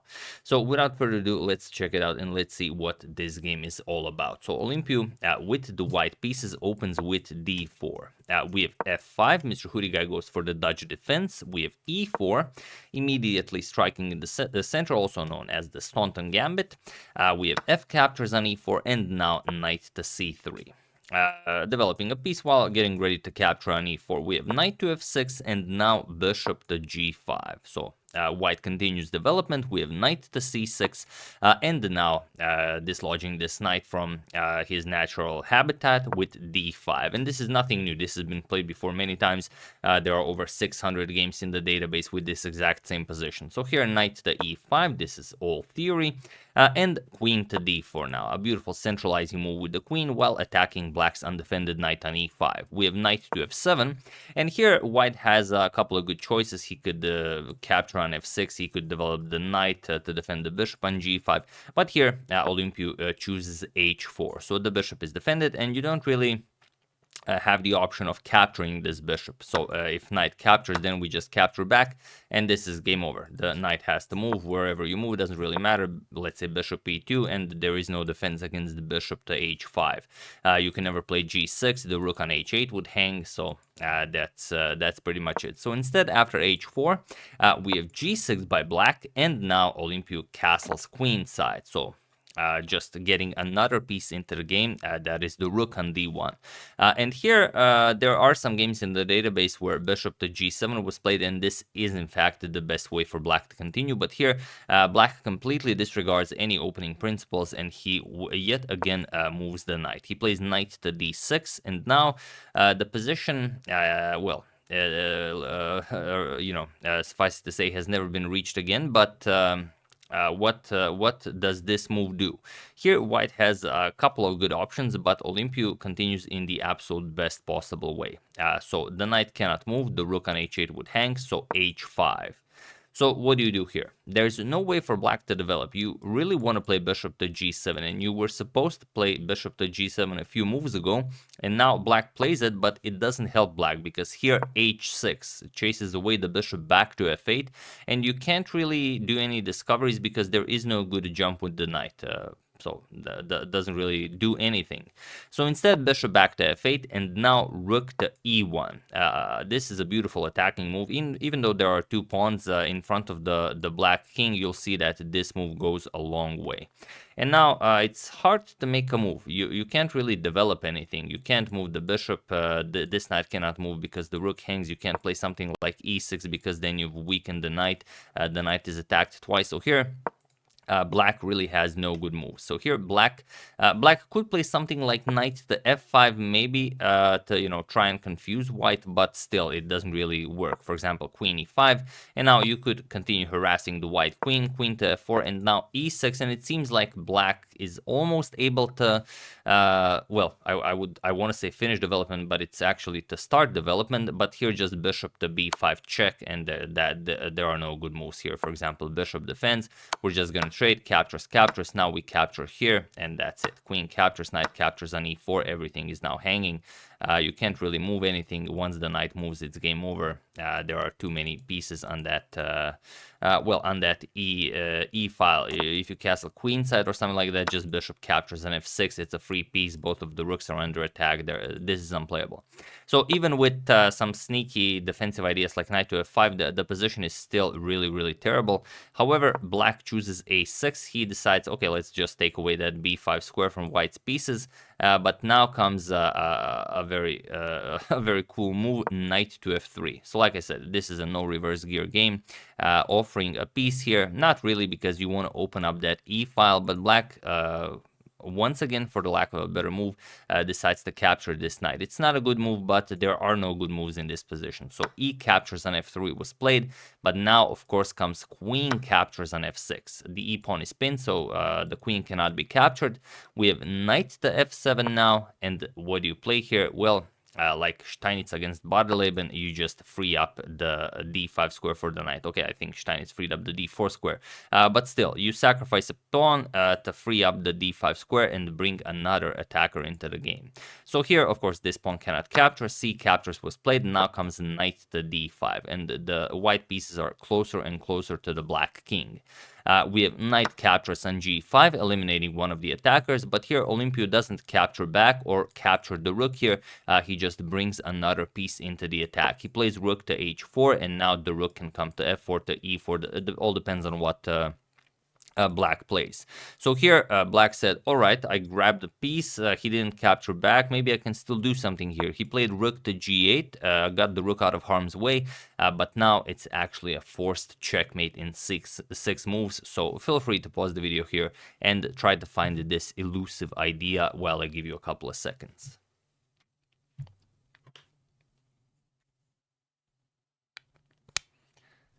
So for those of you who were able to do it, congratulations on always looking for that, craziest move that never works, but here it does. And for those of you who just want to enjoy the show, it is, of course, queen to f7.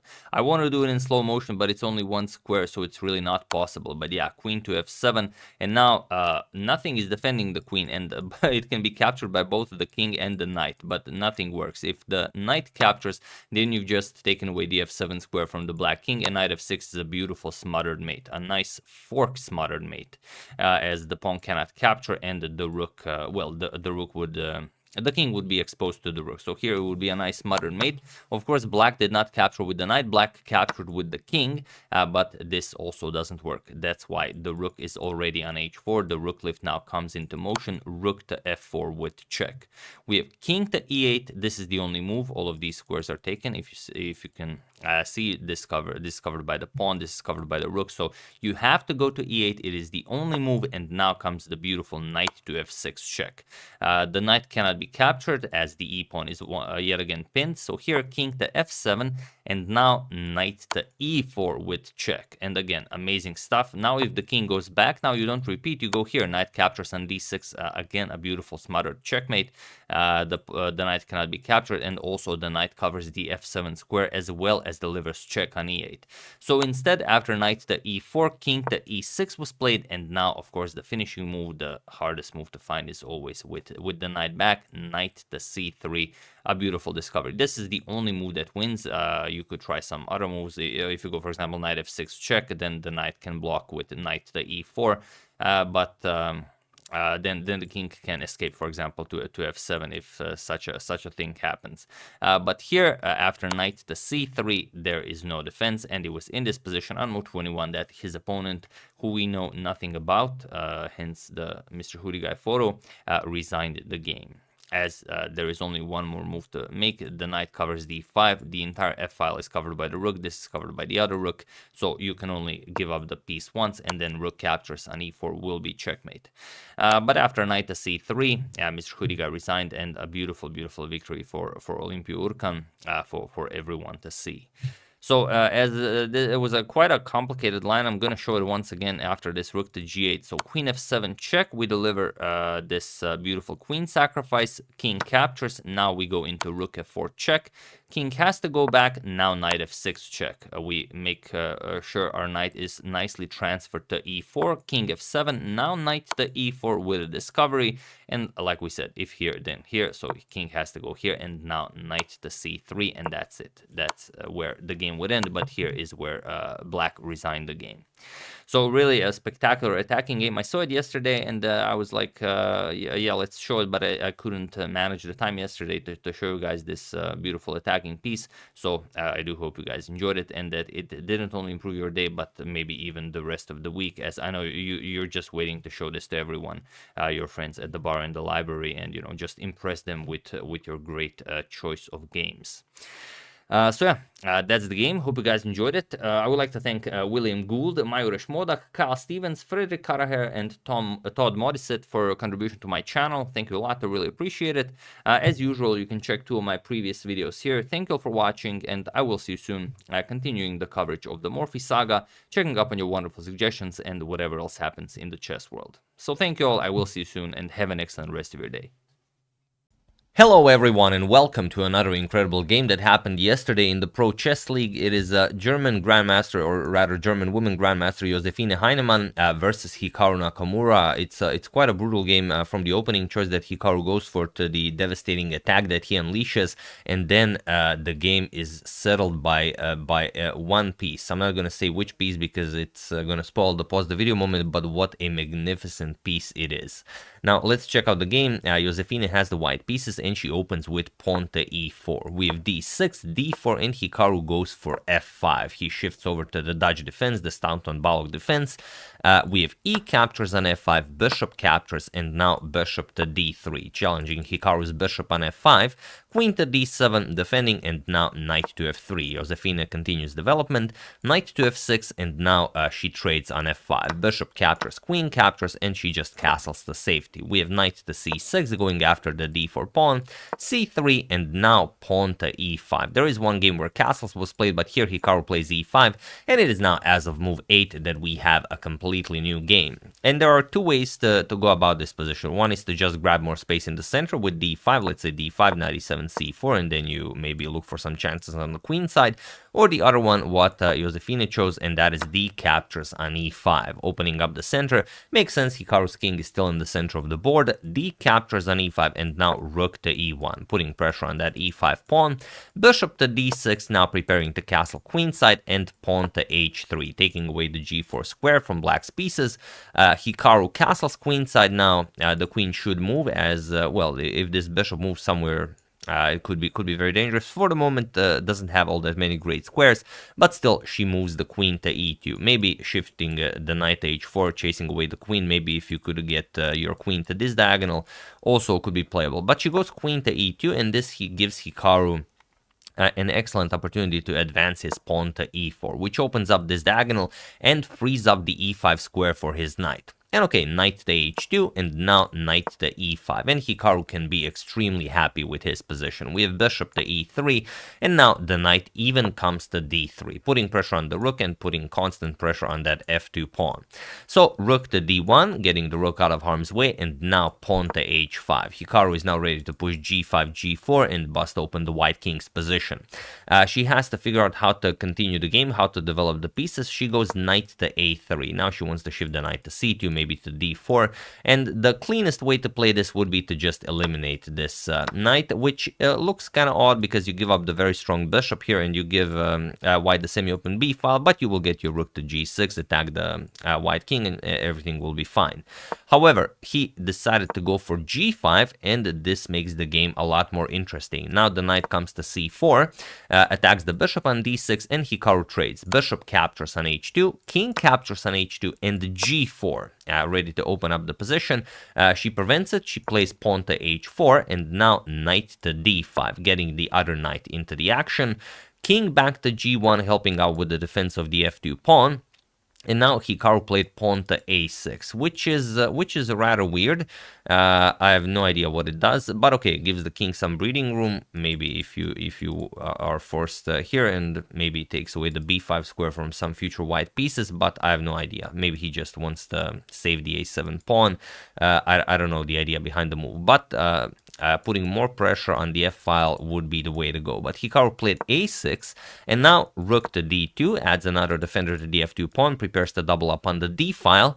Rook h to g8, now Hikaru wants to play g3, and now rook a to d1, and Hikaru goes for it. Pawn to g3. Now the only way to survive this is to play f3, you have to keep the g-file closed, so pawn to f3, and now again Hikaru should put the rook on e8, put pressure on that queen on e2, then it doesn't matter, you will either capture on f3, or if white captures, then you already have a rook on e8, will be very good for you. He, however, plays queen to f6. He rushes it a little bit. He wants to play queen captures on h4, and then queen to h2 check, which will probably result in a very quick checkmate, but he also allows bishop to g5. Now, what's the point here? Hikaru wants to sacrifice the exchange and then just go for the white king, hence the quote above the board. Bishop to g5, and he goes for it. Rook captures on g5, h captures, and now queen captures. Again, queen h4, queen to h2 is coming, but she finds queen captures on e4. It's the only move that keeps her in the game, and remarkably, she is now in a much better position. Here, after queen captures on e4, we have knight 3 to f4. Hikaru blocks the queen's reach of the h4 square. Again, he wants to play queen h4, queen to h2, and Hikaru is in a very good position here. However, if she finds one move, that the one that we've discussed at the beginning of the video, Hikaru is just dead lost here. So feel free to pause the video and win the game for Josefina while I give you a couple of seconds.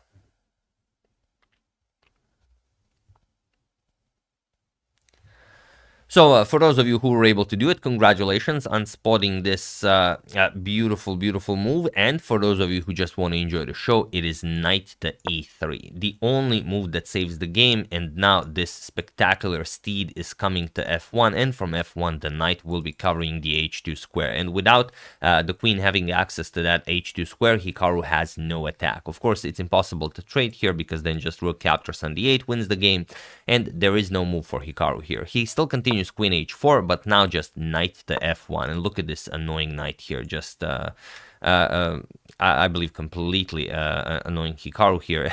There's nothing more to be done here.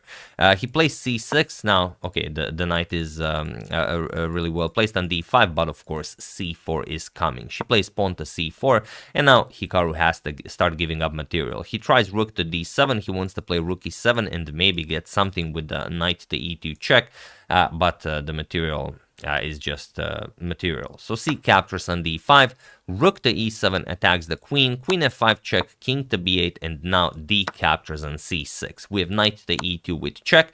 The white king has no squares, but she will of course just give up the rook for this knight. Rook captures on e2, rook captures, and now queen to f8 with check. And it doesn't matter where Hikaru goes with the king. If he goes to a7, it's just a very quick checkmate. Queen c5 check, king b8, and now queen b6. Checkmate will be on b7, or even just rook to d8 will be enough to win the game. So after this check, Hikaru forced to bring his king into the center of the board. King c7, now queen to d6 with check, king to b6, and pawn to c7. The other queen is now coming into the game.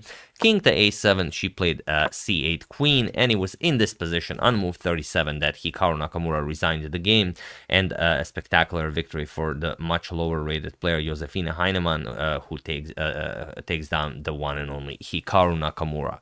And even though you are very close to the white king, this pawn here is beautiful, the rook is beautifully placed, the queen is very nicely placed, this knight just prevents anything. And okay, if you guys are wondering why didn't she bring a knight into the game, because it might be cooler. Yeah, it could be cooler, but after king to a8, there's just no follow-up. There's no cool checkmate, there's no smothered mate, there's no nothing here. And you're gonna spend even more time winning this game than you would by bringing a queen into the game. So in this particular position, bringing a queen and not going for the cool option definitely was the way to go. But here, even if Hikaru tries to give up the rook, there's just no follow-up. The knight is so spectacular here, and this is one of the greatest pieces that we've seen on the channel in a while. So a big round of applause for this knight, if you will. So yeah, that's the game. Hope you guys enjoyed it. Very nicely done by Josefina Heinemann, taking down a true legend of the arena, that is Hikaru Nakamura. I would like to thank Cities for Trade, Ricky Black, Cass Johnson, Robert Trenton, and Rodney Barr for a contribution to my channel. Thank you a lot. I really appreciate it. As usual, you can check 2 of my previous videos here. Thank you all for watching, and I will see you soon, continuing the coverage of the Pro Chess League and whatever else happens in the chess world. So thank you all. I will see you soon, and have an excellent rest of your day. Hello everyone and welcome to an incredible game from the Pro Chess League. It is the St. Louis Archbishops versus the Croatia Bulldogs. Alice Lee, FIDE Master Alice Lee versus Grandmaster Bogdan Daniel Deac, and it's quite a matchup. You can see there's quite a bit of a difference in rating. She's 2320 and he's 2700, but she's 3 times World Youth Champion, and she already has 2 international master norms and 1 women Grandmaster norm. So she is definitely progressing very fast, but this game you will really enjoy. So let's check it out and see why everyone is suggesting it. So Alice has the white pieces and she opens with pawn to d4. Bogdan goes for f5, he goes for the Dutch defense. We have knight to f3, knight to f6, and now pawn to g3. We have g6, bishop g2, bishop to g7, and now castles by both players. Castles. We have c4, the Leningrad variation of the Dutch. We have d6 and knight to c3. So this is all very standard, and there are thousands of games being played this way. c6, b3, we have queen to a5, now going after the knight, bishop to b2, and now pawn to e5. Striking in the center, d captures, pawn to a3, and now pawn to e4. And now you could move the knight, but let's throw in a nice b4 first. And now there is a game where queen to c7 was played, but here we have queen to d8, and it is not as of move 12 that we have a completely new game and where our game basically begins. So she could avoid a queen trade. She could play some like knight to d4. She could put the knight to g5, but she goes for the queen trade. So captures, and now knight to g5. We have h6. Of course, the knight cannot remain on such a powerful square. And now she doesn't just go back with the knight. She plays rook a to d1. Point being that if Bogdan just trades, let's say rook captures, h captures, and g5, she has rook to d8 check, and she will pick up the bishop on c8. So instead, after this rook a to d1 move, rook to e8 was played, and now we have knight to h3. The knight is now coming to f4, knight b to d7, and now knight to b1. We have knight to b6 attacking the c4 pawn, knight to d2 defending, and now bishop to e6 piling up on that c4 pawn. So c5 now, and now knight to a4, putting pressure on the bishop, bishop to a1, and now rook a to d8. And Bogdan can be very happy with his development. He's developed all of his pieces. He controls a whole lot of the board, and well, it's not going to be easy to find the moves for Alice, but she of course will try. Knight to f4, she goes after the g6 pawn, bishop to f7 gets the bishop out of harm's way and also defends the pawn on g6. We have e3, and now pawn to g5. Of course, he will not allow the knight to remain on such a beautiful square. Knight to e2, and now bishop to h5, not allowing the knight to move, but also threatening just to pick up the knight. So here we have pawn to f3, again played with a very nice tactic. E captures on f3, bishop captures, we have bishop captures, knight captures, and now you can't go after the pawn because the rook on d8 would hang. So first you have to trade on d1, captures, and now rook captures on e3. But she finds bishop captures on f6, bishop captures, and knight f to d4. So she is down a pawn against a very strong grandmaster, but she is threatening to pick up the f5 pawn. So rook to e4. The pawn isn't really threatened at the moment because if you capture, then the knight on e2 hangs. So king to f2. Now she is threatening to pick up the pawn, but now knight to b2, attacking the rook on d1. We have rook to d2, now comes knight to c4, attacking the rook once again, rook to d3, and now knight to e5, really harassing that rook. Rook back to d2, and only now pawn to f4. we have e captures on f4, g captures, and now pawn to h3, not allowing knight to g4 with check. And here we have king to f7. Here bishop to h4 check would have been a little bit better, but he goes king to f7, and now knight to f5, which is very annoying, threatening knight to d6 check to pick up the rook, but also threatening the pawn here. It's still fairly okay for black, because king to g6 now attacks the knight, knight to d6 attacks the rook, and bishop to h4 check. Now, as black controls all of these squares, you have to go back. King to f1, and now rook to e3, goes after the h3 pawn. So knight captures on f4 with check, king to g5, and now knight to g2, putting pressure on the bishop here, but just a rook to f3 with check. King to e2, and now rook captures on h3. We have knight captures on b7 and rook captures on a3. So a couple of trades happened, and at the end of this variation, Bogdan is up a pawn. But is there counterplay? Pawn to b5. She finds a very, very interesting way of complicating things. She gives up another pawn for what can only be described as a very deadly attack. C captures on b5, and now rook to d5, and we reach a position that is so complicated, it seems that it was too complicated for even for a 2700 grandmaster to solve in a rapid game, because now there are a couple of options. First, how do you stop c6? Because the knight will not be able to capture. The knight is pinned. So there are a couple of options. You could play king to f6, which kind of moves the king away from the defense of the bishop, but it is possible to play it like this. You would get knight captures on h4. Now b4, black also will start advancing his pawn. c6, now knight captures on c6, rook to d6 with check, and now it seems like you're going to lose the knight as well. Luckily, there's king g5 attacking the knight, and if knight to f3 check, there's also king to f4. Now you're threatening to pick up the knight here, and there's really nothing better. Rook captures on f3, or you could first give a nice check. For example, rook checks, then the king moves, then you capture here, and okay, you're down a knight, but you have 3 extra pawns. Should be enough for a draw. So this is one way to play this if you want to part with your piece. There is another way, however, and this one is the more complicated one. Rook to a2 with check, and now the point is you cannot go to help out with the defense of the knight. If you play king to f1, then bishop to g3 defends the knight, and now there's really no way to push this for a win. If pawn to c6, you're just gonna play king to g4, and now if c7, there's rook to f2 with check, king to e1, and knight to f3 with check, king to d1, and now you just pick up the pawn. Bishop captures on c7, and black is just much better. So what you would have to do after rook to a2 check is not go king to f1, you have to play king to d1. Chess is sometimes weird like this, and now rook captures on g2.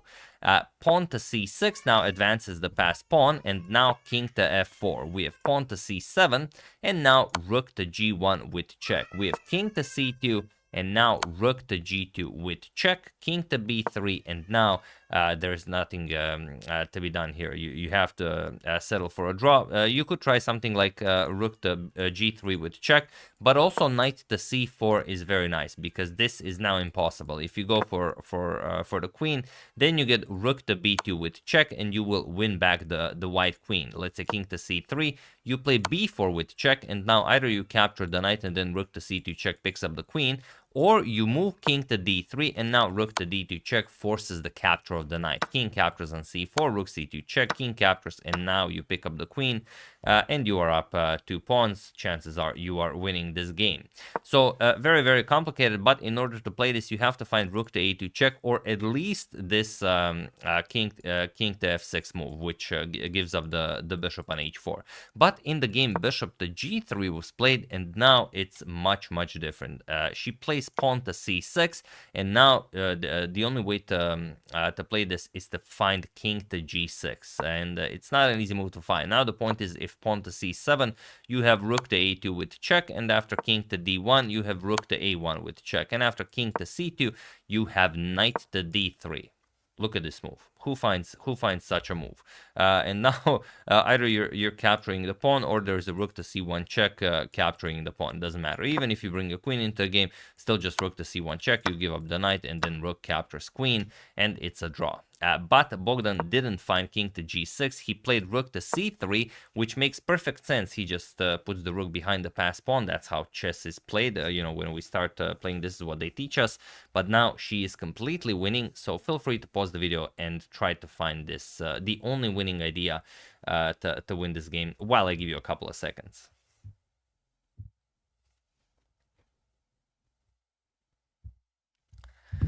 So for those of you who were able to do it, congratulations on blocking the black rook. And for those of you who just want to enjoy the show, it is knight to c5. So congratulations, you found that you are a true master of the endgame. And now there really is no way to block this. You don't control the c file, and the knight cannot move, as the knight is pinned from the rook on d5. So here rook to c2 check was played. King to d1, and now king captures, rook captures on g2 was played. Pawn to c7, there's no stopping promotion. Rook to g1 check, king to c2, rook to g2 check, avoiding all of the checks with the knight. You don't want to allow a knight to check and then bishop captures on c7. She just played king to b3, and it was in this position on move 50 that Bogdan Daniel Deac resigned the game, as there is nothing more to be done here. Whatever you do, next move c8 queen is coming, and there's just no counterplay. You do not have enough material to tackle the queen, and you can't even go for something like knight to c4 followed by rook to g2 check. Maybe you could figure something out with the knight, rook, and bishop, but the knight still can't move. So you first have to waste a move, and it's just too many moves. There's no way to play this. So yeah, after king to b3, he resigned, and a brilliant victory for 13-year-old. Maybe she's 14, but I think she's 13-year-old FIDE master Alice Lee against a 2700 grandmasters. Epic stuff right there. And yeah, the St. Louis Archbishops defeat the Croatia Bulldogs, as also Caruana won his game against Shuvalova, and the match was concluded at 3-1. So yeah, that's the game. I hope you guys enjoyed it. Thank you for such a wonderful suggestion. I would like to thank Ricky Black, I love you Sonu, Peter Gebertson, Matthew Benoit, and Andrea Vugdelia for your contribution to my channel. Thank you a lot. I really appreciate it. As usual, you can check 2 of my previous videos here. Thank you all for watching, and I will see you soon, continuing to check up on your wonderful suggestions, such as this one and whatever else happens in the chess world. So thank you all. I will see you soon, and have an excellent rest of your day. Hello everyone, and welcome back to the good stuff. We are back at the 1857 First American Chess Congress in a 4th game between Theodore Lichtenhein and Paul Charles Morphy. Now, in the 3rd game, Lichtenhein was the first person in this tournament to put a crack in Morphy's armor. He managed to grab a draw, but I have something to apologize to your friends at the bar and the library for. Even though we said the game ended where it did after 31 moves were played, that Morphy didn't want to grind it out. That's actually not correct. Morphy tried to grind it out for 24 more moves, and the game lasted up until 55 moves, but those moves were not published. So only 31 move was published, and that's what we've seen. So we don't have what happened after that. But the game still stands. Those moves were played, and it was a draw. And like I said, this is game 4. Lichtenhein saw that he could have a better game against Morphy if he doesn't go for an open game or a semi-open game. He definitely wants to play a closed game. So in the previous game, he tried to go for d4, and we went into that Queen's Gambit decline. But here, Lichtenhein again goes for d4, but Morphy now replies with f5. He goes for the Dutch. And okay, knight c3, we have knight f6, we have bishop to g5 and e6. And here, Lichtenhein again finds a way to keep it close, to exchange as many pieces as possible, and to just try a slow maneuvering game against Morphy. He goes for e4. We have f captures, knight captures, and now, although in those days even f3 was an idea. Knight captures on e4, we have bishop to e7, and now again a trade. Bishop captures, and queen to h5. Morphy blocks, we have g6, and now knight captures on f6 with check. Queen captures and queen e5, and with this idea, it's only move 9, but Lichtenhein already traded a pair of knights, a pair of bishops, and now he wants to trade queens. And Morphy says, okay, let's do it. Queen captures, pawn captures, and b6. Now Morphy prepares to fianchetto his light square bishop, and the material is equal, but it's a question: will the e5 pawn be a strength, or will the e5 pawn be a weakness? So let's see what happens. There are a couple of games in the database, modern games, where bishop to e2 was played, but here Lichtenstein goes for castles queenside, and it is as of move 11 that this position has never been reached again. Morphy continues with development, bishop b7, fianchettos the light square bishop, and now not wanting to go for knight to f3 to allow the doubling of the pawn, so first a knight to h3. And also, if the e5 pawn comes under siege, we're gonna defend it with f4. We have rook to f8, putting pressure on the pawn now if the knight moves, so rook to g1, getting the rook out of this nasty diagonal, and now knight to c6. Developing and attacking the pawn here. We have f4, defending it, the knight from h3 now nicely supports the pawn. And Morphy, to really get his pieces into play, he has to play d6, do something about this weak e-pawn, and he has to get his rook into the game, maybe with king e7 and getting the rook into the game that way. So he starts with it right away. King e7, and now g3. Now the f-pawn is nicely defended, so the knight can now hopefully get into the game. And now Morphy goes for it, d6. He wants to bust open the position here, and maybe even win a pawn. So bishop to g2, not allowing it. Now the pawn is defended indirectly because of bishop captures on b7 if the knight ever moves. D captures on e. That's a knight, sorry. D captures on e5, F captures on e5, and now, of course, you cannot capture because the bishop would hang. So rook to f5. You go after the e5 pawn this way. So rook to g1, Lichtenstein defends it, and now rook to d8. Morphy interested in trading, further trading pieces with g4. Lichtenstein kicks away Morphy's rook from the attack of the pawn here, and now rook captures on d1, saying, okay, if you capture with the rook, then I grab the pawn. So king captures, pretty much only move, and now the rook has to move. So rook goes back. Again, if you capture, just the rook captures, knight captures, and again you hang the bishop on b7. So rook back to f8, and now Lichtenstein doesn't know how to develop without leaving the defense of the e5 pawn, because as long as it's there, it's a weak pawn, and Morphy might be able to win it. So here he decides to play bishop captures on c6. He eliminates the knight, which leaves Morphy with a bishop against a knight, but it's a light square bishop, and the pawn is on a dark square. So Lichtenstein says this is now definitely a good idea. So with king d2, and now h6 by Morphy, taking away the g5 square from Lichtenstein's knight. Rook to e3. Now a nice rook lift, defending the third rank, also maybe preventing ideas like rook to f3. And g5 by Morphy, taking away the f4 square from the knight as well. With b3, and now rook to f1. Now with ideas of undermining the second rank from behind. Rook to e1, of course Lichtenstein doesn't allow that, and here Morphy trades. Rook captures, king captures, and bishop to e4. Attacking the pawn here, Lichtenstein defends it, king d2, and now king d7. If you go for the pawn here, just knight f2 defends the g4 pawn, so it's not a problem. So we have king to d7, Morphy now starts to bring the king into the game, and now c4, getting rid of the weakness. King c6, and now knight to f2. Attacking the bishop, and bishop to b1. And here, Lichtenstein goes for knight to d1. Again, a similar idea we've seen in Fischer versus Spassky, the legendary poison pawn. Here, Lichtenstein offers the a2 pawn, but in return, he will trap the bishop with his king. And, instead of going back with bishop to e4, Morphy, like Fischer, grabs the pawn. Bishop captures on a2.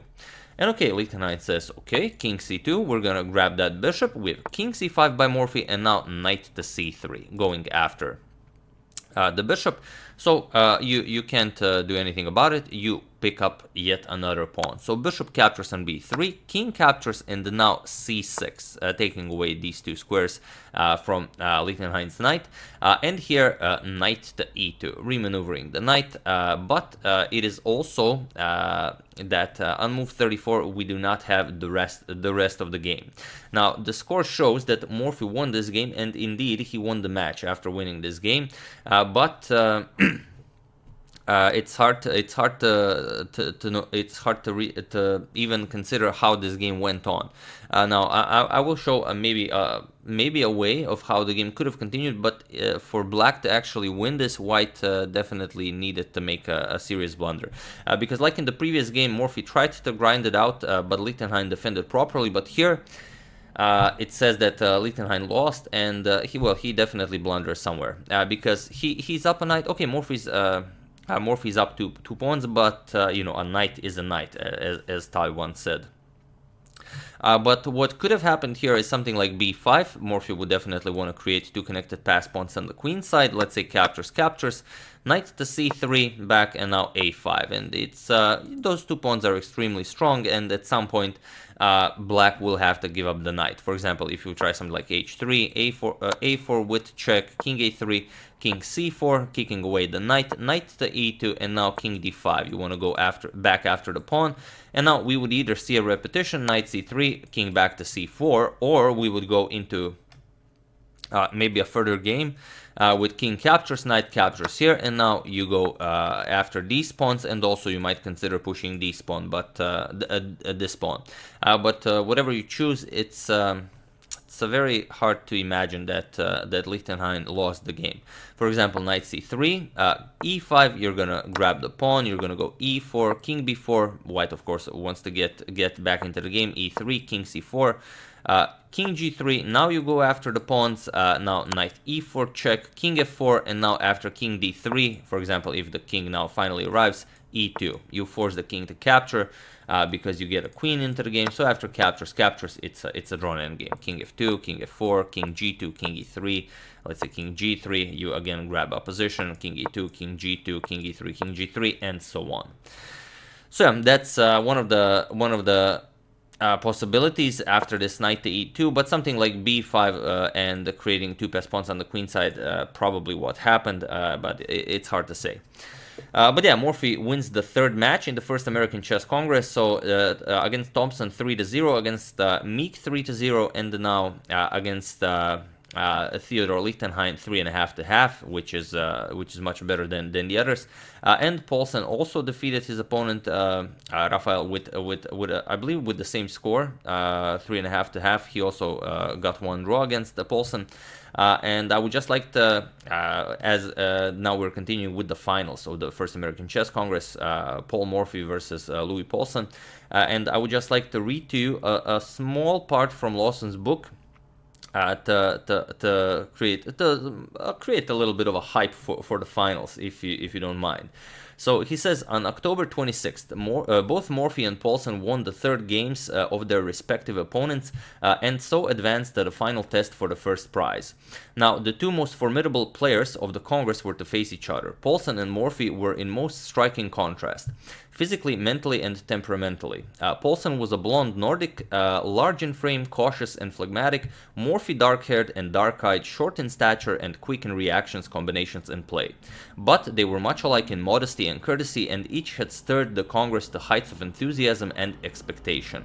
Morphy with his huff revealed the mastery of the chessboard, and Paulsen with his clairvoyant power to use his own word in speaking of his blindfold chess playing. Both were eager for the final contest. So we're gonna have a great time with the finals of the first American Chess Congress between Morphy and Paulsen. So that's where we're going from here. But yeah, like you've seen, Lichtenstein got a better result than Meek or Thompson, because he, in the last 2 games, played closed positions against Morphy. He didn't go for some crazy e4 gambits or something like that, where Morphy really thrives. He tried in the 3rd game with the Queen's Gambit declined, and here, okay, Morphy went for the Dutch. But there wasn't a lot to work with, so that's how we want to play against Morphy. But as we can see here, even though he took it all the way to a drawn endgame, he couldn't hold the draw against Morphy. Although for some reason they decided not to publish the rest of the game, this game or the previous one. I guess it wasn't that exciting, so they didn't want to waste paper, or I don't know. But yeah. That's it. I do hope you enjoyed it. I would like to thank Polak Shlomo, James Abraham, Ryan Schneider, Hector Coronado, and Cody Holden for your contribution to my channel. Thank you a lot. I really appreciate it. As usual, you can check two of my previous videos here. Thank you all for watching, and I will see you soon, continuing with the Morphe saga, continuing to check up on your wonderful suggestions, and of course, whatever else happens in the chess world. So thank you all. I will see you soon, and have an excellent rest of your day.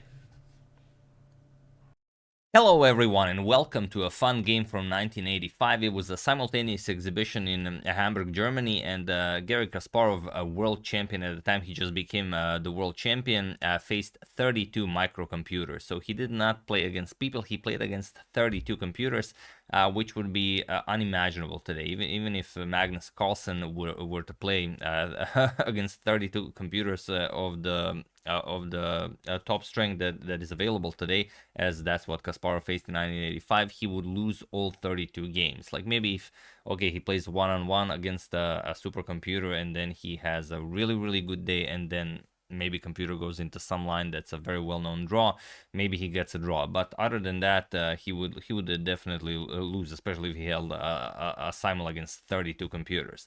But this was 1985, and Kasparov was very confident that he will win all 32 games, and he did. Out of those 32 games, he won all of them, and 30 of those computers were dedicated computers that were their sole purpose was to play chess, and 2 of them they had to have handlers or programmers who would use them actively as they played chess. And one of them here was Richard Lang. He was a programmer, and this is a nice photo of him. The other one was Ed Schroeder, and we do have some photos of this, so we could also check that out before we check out the game. So here is Kasparov playing against I don't know which one this is, as the 2 entries were the Genius 68,000 and the Rebel Experimental. They had to have people operating them.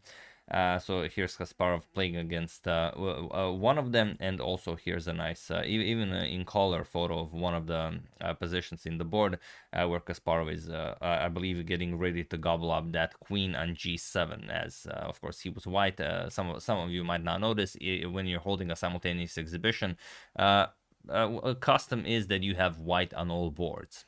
So this is one of the games that I decided to show you, and it's a lot of fun because the computer is extremely strong, and then at some point it just stops to be extremely strong. So here Kasparov opened with e4, and we have pawn to c5 by Mephisto exclusive, operated by Lang. We have knight to f3, pawn to e6, and now pawn to d3. Kasparov plays a slow line. Doesn't want to go into some totally main lines to get the computer out of book, because in those days computers had to rely on books. We have pawn to d5, knight b to d2, and now knight to c6. We have the French variation of the Sicilian. Pawn to g3 by Kasparov, and knight to f6 with bishop to g2, and now bishop to d6. Bishop to e7 is by far more common today, but okay, bishop to d6 by Mephisto. We have castles by both of them, and now rook to e1. We have knight to g4, and Kasparov just kicks the knight away with pawn to h3, remaneuvering the knight over to e5, and Kasparov trades once in the center. Knight captures on e5, and the bishop captures on e5, and it is now, as of move 10, that this position has never been reached again. Kasparov plays c3, and we have d4 now, making sure Kasparov will be stuck with the this sort of a backwards d3 pawn. Not even a backwards pawn; it's just base of the pawn chain, so it will be very weak. Pawn to c4, and now pawn to b6. And believe it or not, this pawn to b6 move is the one that gives Kasparov the initiative that he was so much looking for in this game. The way to actually play this is not to go b6, is to move the bishop back. Bishop to d6 or bishop to c7, doesn't really matter. Because now, once Kasparov lunges forward with f4, you want to play e5. And this will prevent Kasparov from playing e5. If you allow Kasparov e5, then the bishop opens up, and then you also free up d4 square for the white knight, and then you are in trouble. And here, okay, you don't care about f5. It's perfectly fine. You can even play f6. This is very much playable, even better for black. However, in this game after c4, Mephisto played pawn to b6, and this just gives Kasparov initiative. And if there's one player you do not want to give initiative to, that is Garry Kasparov. So here he plays pawn to f4, bishop back to b8, and now pawn to e5. Like I said, this opens up the bishop and also the e4 square for the white knight. Bishop to b7, and now knight to e4. We have pawn to a5, and now queen to h5. And now look at this, the knight, the queen, the bishop here. If f5 is played, maybe even the rook can get into the game. Who knows, maybe the light square bishop can join the attack. Can Mephisto defend this position? Well, he can. He will always be worse, but he can defend with something like rook to e7 or queen to e7. It is possible to hold this up until a certain point, probably. However, in the game, queen to d7 was played, and now Kasparov just has a forced checkmate in 5. So feel free to pause the video and try to figure this out while I give you a couple of seconds.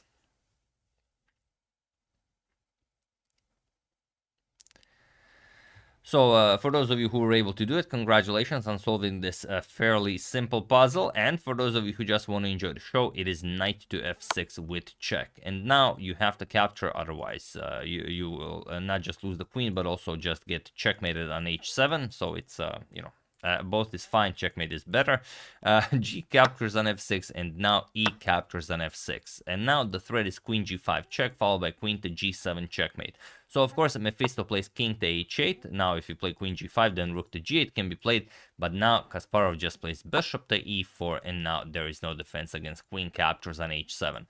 Mephisto was a computer, so of course it tried to delay the inevitable for as long as possible. Queen captures on h6, king to g8, and now queen to g7 was checkmate. You could also play queen to h7. Kasparov, for some reason, preferred queen to g7 checkmate. So this is what I meant by the engine, or the microcomputer.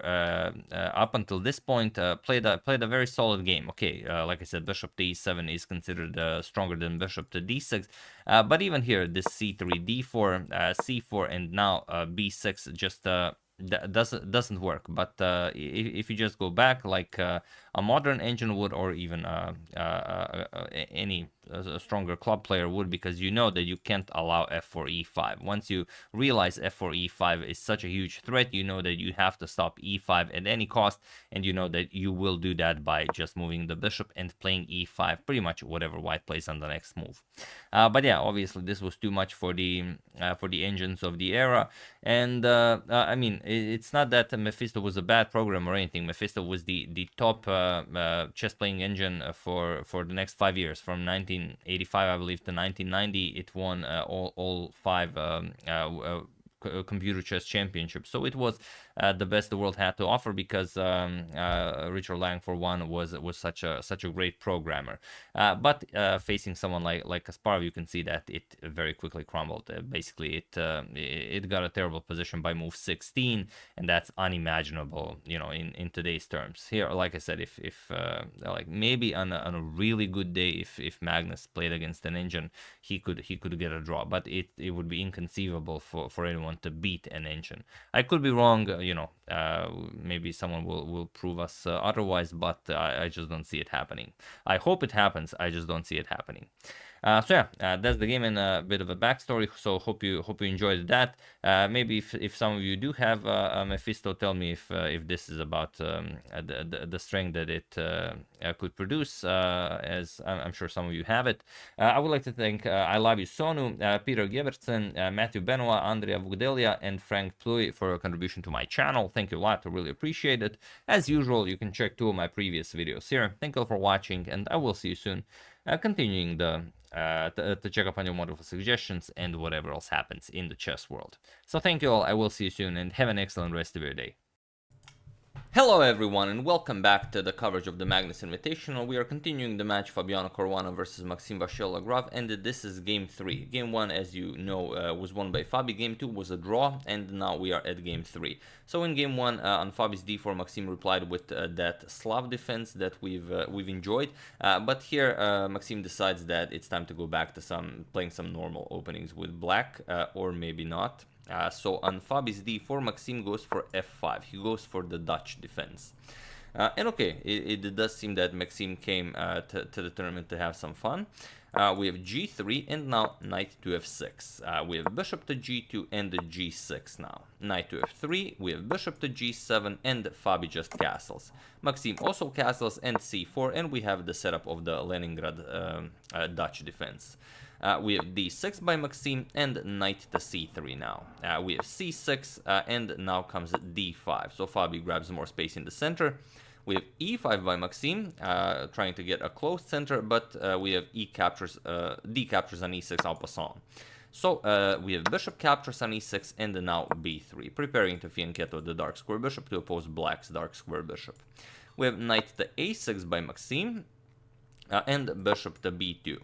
Queen e7, developing the queen, connecting rooks, preparing to bring the rook into the game, and e3 now. We have knight to c5, will be an excellent square for the knight. Also, you can switch it to e4 later on. And queen e2. Fabi also develops the queen, connects the rooks. And now there is one game in the database where a5 was played, but here rook 8 to d8 is a new move by Maxim. So as of move 13, we have a completely new game. So d5 probably an idea. So rook 8 to d1, controlling the d5 square, and now h6, not allowing any knight g5 action.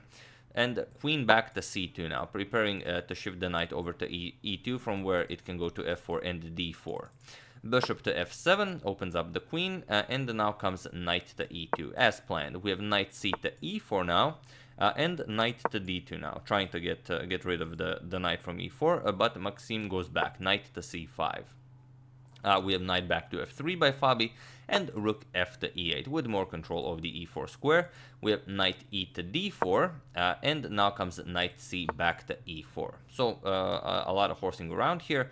We have knight back to d2, again offering some trades, and now finally, as Fabi allowed it, Maxim goes for d5. So we have some trades here, c captures, and now, sorry, not c captures, but first the bishop captures on d5, and now knight 2 back to f3. So keeping this close, the c pawn nicely guards the bishop here, and it is an excellent outpost for the knight. So knight to g4. Just getting that knight deeper into the position. And here Maxim has two excellently placed knights, and if Fabi wants to kick them away, he will have to further weaken the king side with h3. We have rook d to e1 by Fabi, and now c5, pushing back the knight. Knight to b5 with the idea of shifting it back to c3 if you don't defend a7, that is. So bishop captures on b2, queen captures, and a6 now, pushing back the knight. Knight to c3, and now just with a double attack on the knight, queen to g7. Also, the knight cannot move as the queen here would hang. Well, okay, you can move it to a4 and d1. But Fabi goes rook to c1 instead. Defends the c3 knight, and bishop back to c6. So just opens up the d file for the rook. So now if this knight moves, then ideas like rook to d2 come to mind. So h3, and here's the moment where Maxim did take some time to figure out what to do here, as there are really a lot of moves that come to mind here. Most obvious one, of course, bringing back the knight, but you have to consider knight captures on g3, you have to consider knight captures on e3, you have to consider knight captures on f2. And indeed, all of the captures are possible and preferred to retreating the knight, but it also requires time to calculate. So Maxim went back with knight to f6, but knight captures on f2 would have been very interesting, because you do win the rook for 2 knights, and after queen captures you have this very nice rook lift with rook to d3 with a double attack on the knight, and after the knight moves, now queen to d7, then the other rook comes to d8, and you will have immense pressure along the d file. Yes, white has 2 knights for the rook, but your position is very nice. You are also up a pawn, and the g3 pawn seems to be weak. So black would definitely have compensation here, but impossible to decide in such short time formats. So knight g to f6, Maxim goes back, and now Fabi trades in the center. Knight captures, we have knight captures, and queen to c2 now. We have b5 now, preparing rook to c8 and c4, which will give Maxim a passed pawn here. So rook f to d1, and now king to h7, just improving the position of the king. We have knight to d2, now trying to trade everything off. Also, the bishops might come off the board. So first, rook to c8, defending the bishop, and now Fabi trades. Knight captures on e4, we have bishop captures, and rook captures. And here, rook to d6 by Fabi. A very nice rook lift going after the a6 pawn. And Maxim, instead of trying to defend the a6 pawn, which would be very passive, decides to go for the active c4, which will give him a passed pawn. So here, just rook c to d1, doubling up on the d file, and you still can't capture because the rook would hang on c8, and black might have to worry about some rook d7 ideas if this rook ever moves. So first rook back to e7, and you also have to calculate ideas like queen captures rook followed by rook here if white favors the trade. So just rook back to e7 by Maxime, but now rook captures on a6. Fabi grabs a pawn, and rook to d7 now, going for the trade. We have rook captures, queen captures, and now a double trade on c4. Captures, captures, and now Fabi has a passed pawn on the a file, and Maxime has a passed c pawn. But Fabi is still up a pawn. So rook to a3, not allowing this pawn to move further. We have rook to c7, and now rook to c3. We have queen to d5 defending, and now Fabi starts pushing his own passed pawn. a4.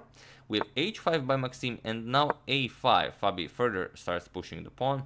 And here Maxime decides to just grab it, not to defend it with queen b5 or rook to c6. He decides to trade, and he says that he will hold this 3 against 4 in a queen and pawn endgame. So here we have queen captures on a5, we have a trade on c4, captures, captures, and captures, and now queen to a1 with check. We have king to h2 and queen back to a7. So it's 3 against 4, queen and pawn endgame with pawns on the same side of the board. And usually, if you let engines play this out, they will, well, very often draw the game. But for a human, it's surprisingly difficult to for the defending side to defend and for the attacking side to convert the extra pawn. So queen and pawn, I think, are the most difficult of endgames. So queen to f4. Fabi just tries to improve the position of the queen. We have queen to d7 and now queen to e5, further centralizing. Queen to b7, Maxime just has to wait, and queen to d6. Fabi just grabs more space with the queen. Queen to b2, going after the f2 pawn, and queen e7 check now. King h6 and king g2, just defending the f2 pawn. Queen b3, and here Fabi goes for g4, temporarily giving up a pawn, but he will win it back. And he wants to trade some pawns, and it's a principle in chess. For example, here you have 4 against 3, and now Fabi just trades everything. Captures, captures, and captures, and now with check he will pick it up. King g7, and now just queen captures on g4. And now 2 against 1 is a much bigger advantage than 4 against 3. So queen d5 check and king g3. We have queen to c6, and now queen to d4 with check. And now Fabi will slowly but surely start pushing his own passed pawn. King h7 and e4 now. We have queen to b7 and now e5. We have queen to b3 check. Now comes f3, just defending, and queen to b1, now trying to do some damage from behind. We have king to f4 and now queen to f5 with check. King e3, queen to g5 check, and now king to d3. So what Fabi needs to do is try and escape all the checks and hopefully promote one of the pawns. So queen f5 check, we have queen to e4 blocking, and now queen e6, just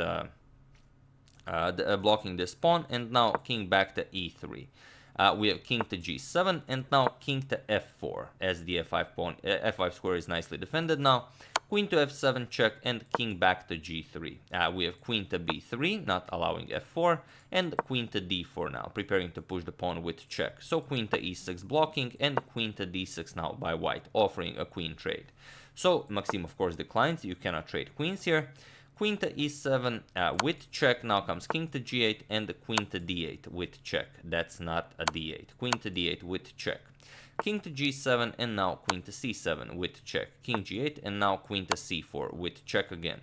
King g7 and queen to f4 now, trying to trade off the queens this way. Queen back to e6 and now queen to d4, giving black the move. So king f7 and now finally f4. There is a pawn move, so the 50 move rule goes, starts over. We have queen to b3 with check, and now king h4. Queen b7. We have queen to d1 now. And king to g7. We have queen to a1, now again preparing to push with check, and queen to e7 check. King to g3, and again blocking with queen to e6. But now queen to a7 with check. King g8, and queen to b8 with check. King f7, and here queen to c7 with check. King g8, and finally queen to d6. Again, the same position we already had, only now the pawn is on f4 instead of on f3. So queen f5, and now finally e6. This is how Fabi pushes the pawn. Queen, we have queen to e4, and now king back to f2. We have king to g7, and now queen e7 with check. King h6, and now queen to d6, defending the pawn and trying to push the pawn to e7. So we have king back to g7, and now not going for e7 right away, because after king to f7 it would be very hard to do this, since both the queen and the king guard the e8 square. So first queen to c7 check by Fabi, king h6, and now e7. And now that the king is here, it is easier now, since the king cannot reach f7 in time. Queen d4 check, we have king to e2, and now queen e4 check. So now Fabi has to figure out how to get rid of all the checks. King d2, we have queen d4 check, and now king c2. So you don't have queen c4 check, but you have queen to a4. But now Fabi starts bringing the king up the board. King c3, queen a3 check, king d4, we have queen to b4 check, king goes to d5, queen b5 check, and now finally king to d6. We have queen to d3 with check, king to c6. We have queen to e4 with check, king d7, queen to d5 with check, and now finally queen to d6. Still keeping an eye on both pawns, defending check, queen b7 check, and now finally king to e6. We have queen to c8 check, we have king to f7, and now queen to f5 with check. But here Fabi just played queen to f6, and it was in this position that Maxime Vachier-Lagrave resigned the game, and game 3 also goes to Fabi, which means as he won 2 games and 1 game was a draw, that he wins the match. And Maxime is definitely, definitely out of the tournament. He will play one more round, of course, but he will not go into playoffs, as only the top 4 go into playoffs. So here you resign because after queen to d5 check, you're going to go king to f8, and now there are no more useful checks. Anything you do, like queen to a8 with check, will be met with e8 queen, and now it's just game over. So yeah, 103 moves is what it took Fabi to take down Maxime in this queen and pawn endgame. But like I said, queen and pawn endgames are just difficult, weird, exhausting, and well, especially when you have little time to calculate every queen move, they are pretty much impossible. So yeah, once again, I do hope you enjoyed it. I would like to thank Abdul Mohsin Al-Raji, Karsten Kurze, Stephen Atkinson, Chris Antley, and Martin Frischer for your contribution to my channel. Thank you a lot, I really appreciate it. As usual, you can check 2 of my previous videos here. Thank you all for watching, and I will see you soon, continuing the coverage of the Magnus Invitational until it finishes. So thank you all, I will see you soon, and have an excellent rest of your day. Hello everyone! The world was struck with some extremely sad news yesterday after Levon Aronian published this on his Twitter feed. There you have it. Levon says, I have no words to express the grievance over my wife Ariane's death. She was an intelligent, hardworking, and joyous person that lived a beautiful life. So, extremely sad news. I don't know if you were following what's going on. Some 2 weeks ago, she had a car accident in Yerevan, and she was in intensive care since then. But yesterday, as you see here, we received the news that she passed away. So, extremely sad. I can only imagine how Levon feels. It's just terrible. It's gonna take a lot of time to get out of this. She was very young. They were basically newly wed. I think they were married in 2018 or 2017. So really just terrible. I thought, as she is also a chess player, I thought that we would tribute her by showing a very nice game, and I didn't even get a chance to search for games, and already a lot of you suggested some of the games, and this is one of the games that was suggested to me that I really enjoyed against Norwegian Grandmaster Benjamin Arvola Notkovic. Although he wasn't a Grandmaster at the time this game was played, still a very strong player. It was played in 2012 in the London Chess Open, and it's really just a remarkable attacking game. So without further ado, let's check it out. Ariane opens with d4. We have f5. Notkovic goes for the Dutch defense. We have knight to f3, knight to f6, and now c4. And here Notkovic starts to create the Stonewall setup of the Dutch. We have knight to c3 and d5 now. Bishop to f4, continuing development, and now c6. And the Stonewall setup has been completed. We have e3, preparing to develop the light square bishop, and bishop to e7. Also, black prepares the castle. We have h3, taking away the g4 square from black's pieces, and now knight to e4. Just landing that knight in the center of the board. It is an excellent outpost, and Ariane does the same. We have knight to e5, and here black just castles. And there is one game in the database where h4 was played, but Ariane goes for bishop to d3, and it is as of move 9 that we have a completely new game. Black continues development. b6 prepares to fianchetto the light square bishop. We have castles by Ariane and bishop to b7. And here, bishop captures on e4, asking Black, what do you want to do here? How will you recapture? D captures on e4 is the safer choice. Then White develops the queen, gets the rook into the game, and the game continues. However, Black tried a more aggressive approach with f captures on e4, opening up the f file for his rook, but it also gives White a bit more room to start an attack and be more aggressive. So queen to g4, already a very active square for the queen, with the threat of just queen captures on e6. So rook to f5, blocking the queen's attack to the e6 pawn, and now f3, preparing to win the pawn, and just open up the file for the rook. So e captures on f3, we have rook captures on f3, and now it's not all that easy for Black to find a move. For example, if d captures on c4 seems very reasonable, you're preparing c5 to open up this diagonal, then bishop to h6 is just winning for White, as you're threatening mate and also you're preparing to capture here. So once you defend this, bishop to f8, you just bring the knight into the game, and it's an overwhelming position. Black cannot hold this. None of Black's pieces are really doing anything. If c5, opening up this diagonal doesn't really matter. Rook captures, e captures, queen captures, and you're losing the game whatever you play here. It's not extremely hard to find a move, but the most straightforward, if you capture, then you run into queen g4 check, king h8, and knight f7 mate. Or if king does not go to h8, if you block with the bishop, then it's queen to e6 check, king here, you pick off the queen, nothing to it, check here, check, and this will just be a nice swift mate.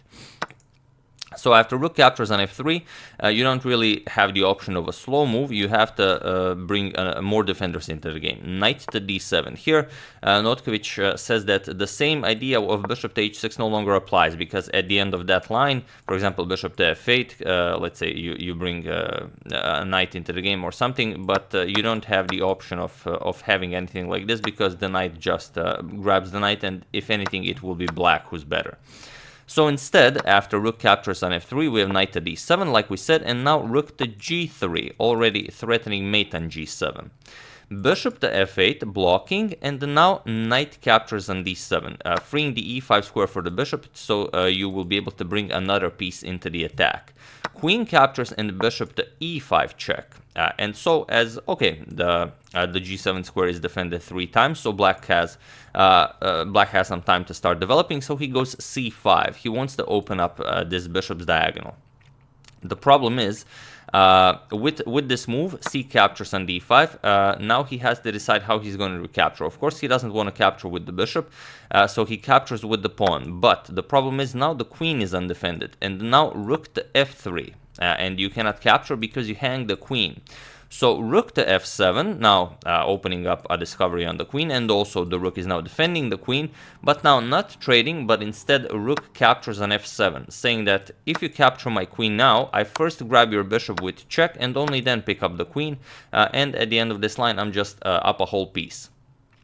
So instead, after rook captures on f7, queen captures on f7 was played, and now rook to f1. Ariane brings the last rook into the game, and as you can see, White's pieces are a lot more active. This bishop and rook for the moment not doing all that much. We have queen to g6, offering a trade of queens, but now queen to d7, remaneuvering the queen with an attack on the bishop on b7.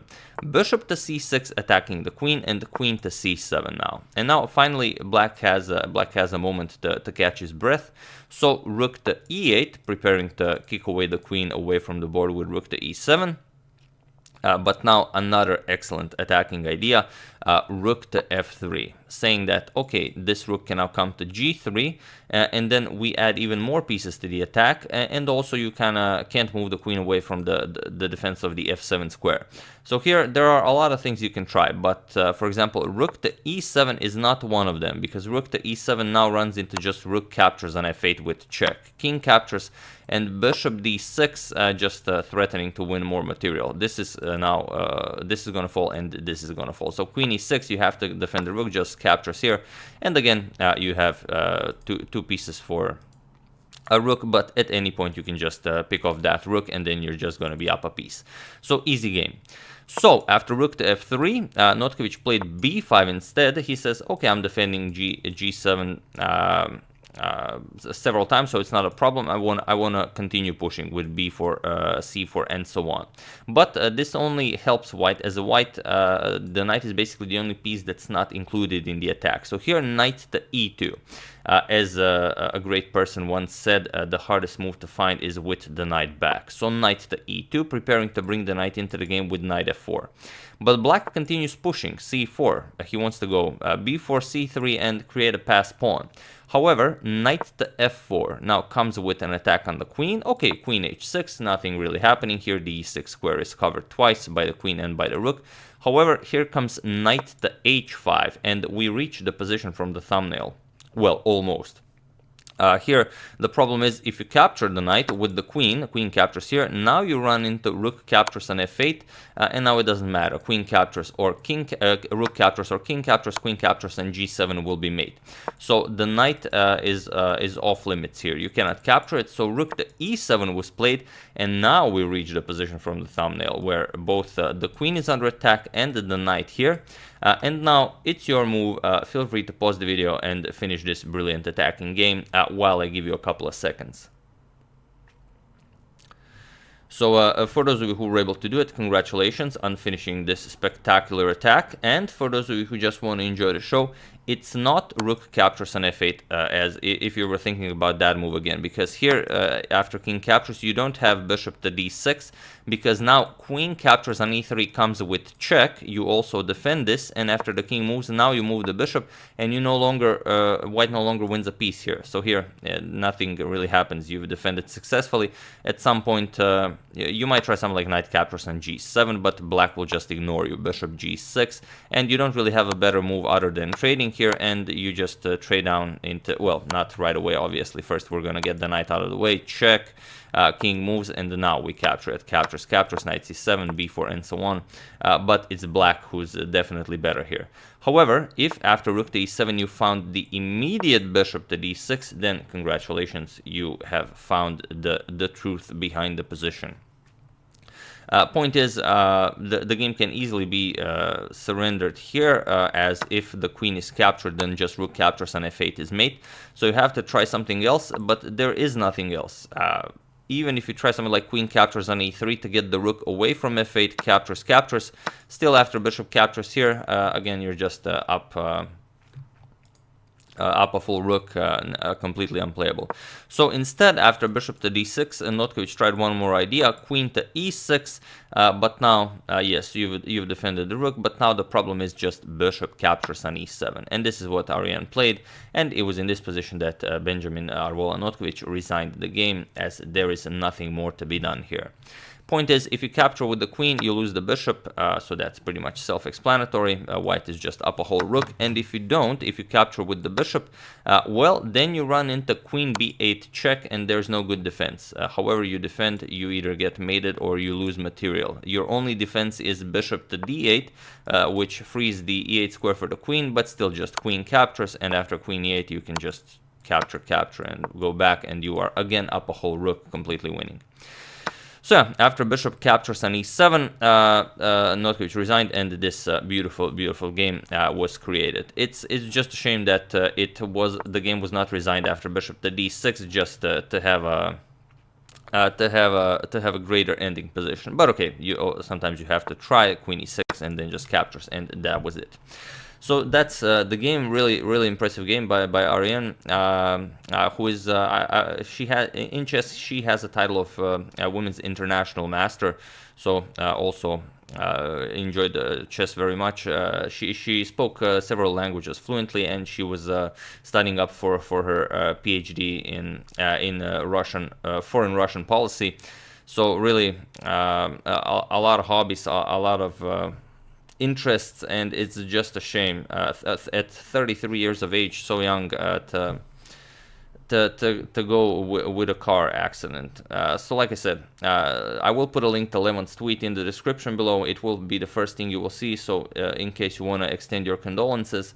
Yeah, that's the game. I do hope you enjoyed it. I would like to thank Matthias Jakob, Dario Jivankovic, Andrew Perry, Owen Wolf, and Alexander Afanasyev for your contribution to my channel. Thank you a lot, I really appreciate it. As usual, you can check 2 of my previous videos here. Thank you for watching, and I will see you soon, continuing the Morphy saga and checking up on your wonderful suggestions. And for the end of this video, we're just gonna show this nice photo of Levon and Ariane from their wedding day for some 10 seconds, and that's it for this video. I will see you soon, guys.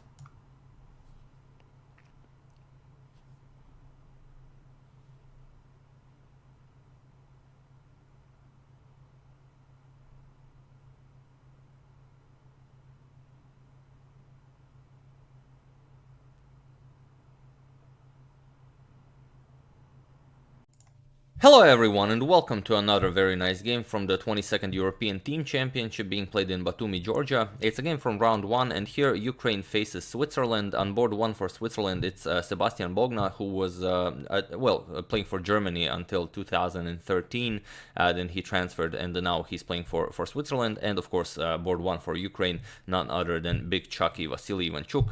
And we haven't checked up on him in quite a while, so I thought it'd be a nice idea, especially since if they do well, he should face some very strong players. So we're gonna cover a few of his games during this championship. Without further ado, let's check it out. Sebastian with the white pieces opens with d4. We have f5 by Chucky, so the Dutch defense. We have g3 and knight to f6. Bishop to g2, fianchettoing the light square bishop, and g6. Chucky will do the same with the dark square bishop. We have knight to f3, bishop to g7, and both players castle. We have castles, and b3 now, preparing to fianchetto the dark square bishop as well. d6, Chucky has e5 in mind. We have bishop to b2, and now c6. We have c4, grabbing more space in the center, and now knight to a6. From here you can go to either b4 or, if needed, you can go to c7 and control the center from there. Knight b to d2 by Sebastian and knight back to d7. This position has been reached once. It was reached in 2018 between Yan Lu and Ivan Cheparinov. Cheparinov won a very nice game with black, but in that game knight to e1 was played. Here we have e4 by Bogna, and it is a new move in the position, so already as of move 10 we have a completely new game. Chucky replies with e5, and here a3, taking away the b4 square from Chucky's knight, and now Chucky could, he doesn't really gain anything by capturing in the center, but he does gain something by playing f4. So what does white do here? Here white has to decide whether he wants to close the game with d5 or play c5 and open up the position.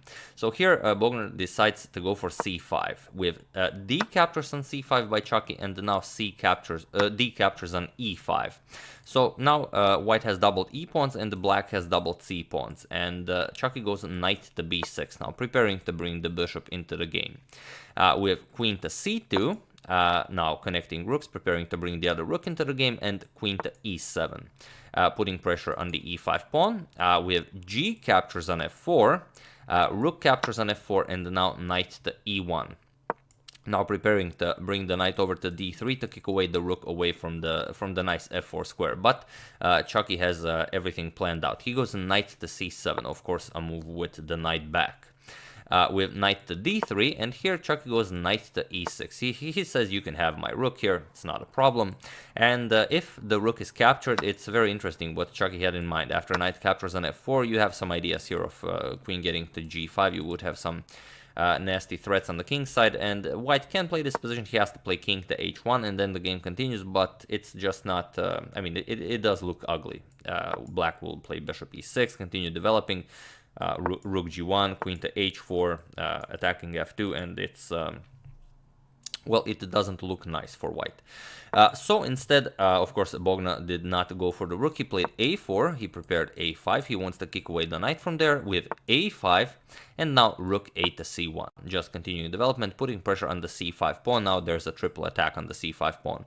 And Chucky again defends it with a tactic, bishop to h6. And here you really have to calculate a lot, which I'm sure Bogna did as he was burning his time. Because if knight captures on c5, you can grab a pawn, but then you get queen to g5. Now, threatening rook to g4 to go after the bishop here. Also, the bishop-queen battery now attack the knight on d2 after the rook moves. So here you would have a really crazy position which white doesn't really want to go into. So first king to h1, just getting the king away from the g file, but now Chucky goes rook to h4. He says, I'm still going to keep my rook on the same file as your king. And here you have to play a slow move, something like rook to d1, and after Chucky plays knight to f4, which he wants to play, now you play knight to f3. You attack the rook, and you prevent the queen from coming into g5. So this is probably the best way to go for black. But it's a really passive idea, so white decided not to play passive. He played f4 first. Knight captures on f4, we have knight captures on f4, and now bishop captures on f4, now threatening rook captures on h2 with check, and now knight to f3, defending h2 and also attacking the rook on h4. Rook back to h5, and now comes queen captures on c5, so giving up a pawn on the king side, now winning a pawn on the queen side. Chucky trades here. We have queen captures, rook captures, and now as there's a lot of pressure against this h2 pawn, Chucky goes bishop to g4. Although there is a more precise move is knight to d7. First kicking away the rook away from the c5 square, then moving the knight, then going bishop to g4. Here you allow white to go for bishop to c3, which then will give up the a5 pawn. But okay, Chucky goes for bishop g4 right away. Chucky was also very low on time. And now bishop to c3. I maybe didn't mention in the beginning, it's a classical game, of course. It's a European Team Championship, 90 minutes per player, and then after move 40, you reach time control, you gain another 30 minutes, and of course you gain a 30-second increment starting from move 1. Just to put things into perspective, bishop to c3 now, the move we discussed. So now, of course, you cannot move the knight. I mean, you could, but you don't really gain anything by it, and you will lose the a5 pawn. But okay, knight to d7 now. We have rook captures on a5, rook captures on a5, and bishop captures on a5. So grabbing a pawn here, but now knight to c5 by Chucky. Here, going for bishop captures on f3. I know you guys are wondering about this, and just grabbing the h2 pawn. You could play it, bishop captures on f3, rook captures and rook captures on h2, but after king to g1, you might run into some problems, because now white is threatening to just capture the bishop, and you're going to lose the rook. So if you want to move the rook, you have to move it to h4. From where you would guard the bishop, and now it's not the greatest of positions for your pieces. And if you don't want to go back with the rook, if you want to play bishop captures on e5, then you get a worse position after white goes bishop to h3. Now white is attacking the knight, that's defending the bishop, that's defending the rook. So here you would have problems. So this is a bit premature.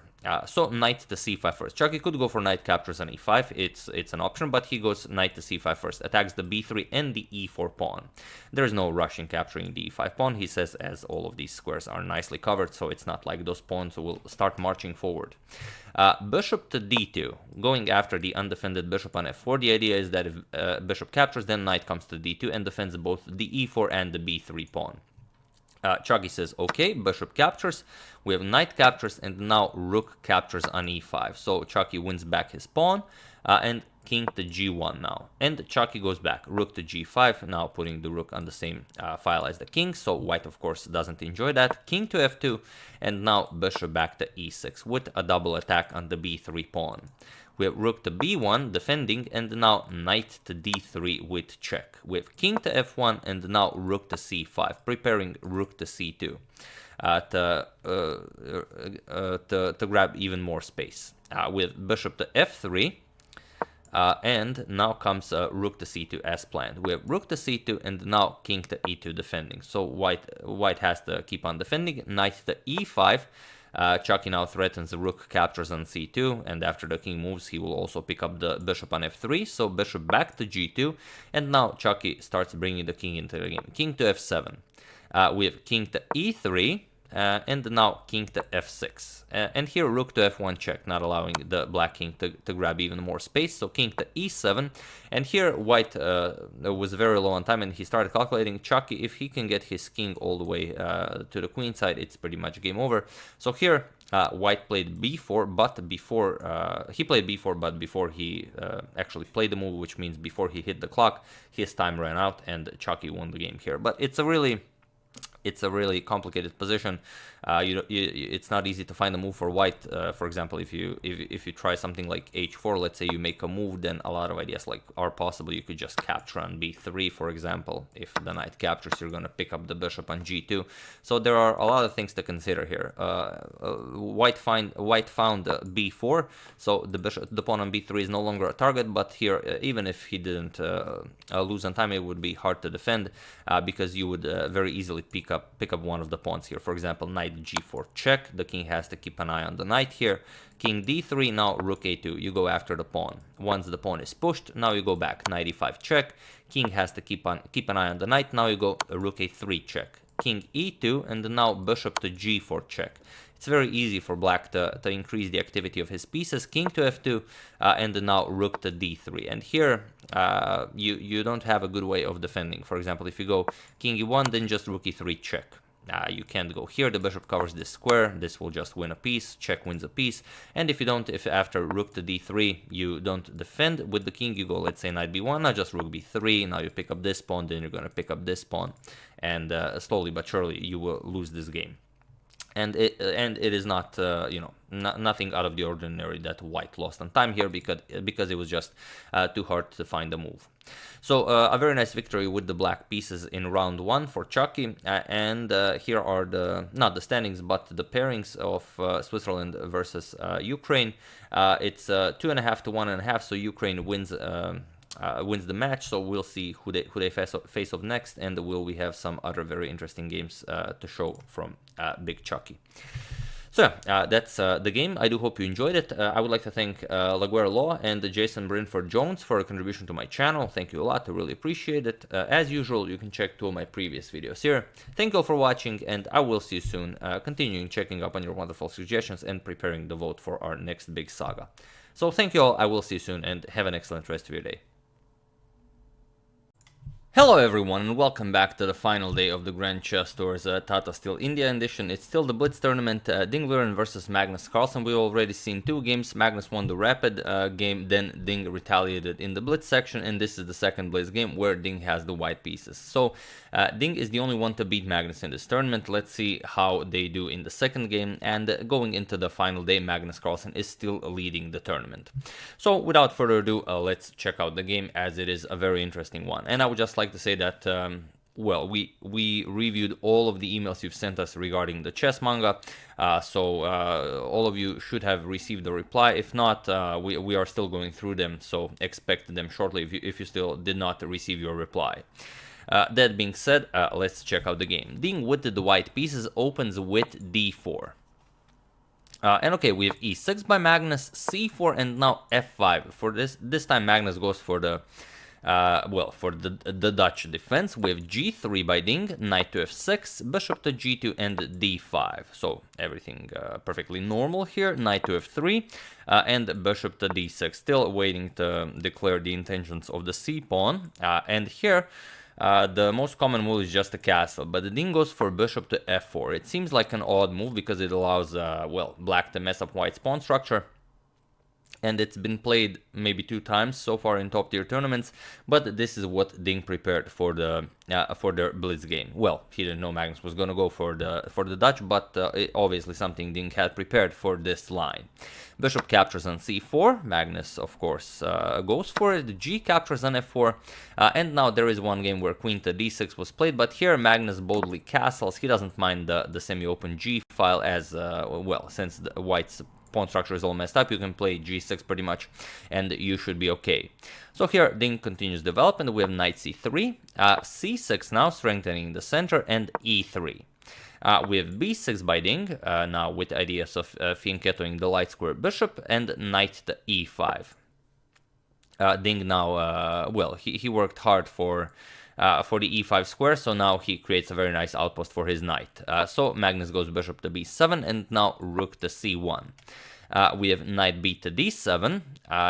You had to develop the bishop first to guard the c6 pawn, so now you can develop the knight b d7, and now queen to a4, putting pressure on the c6 pawn.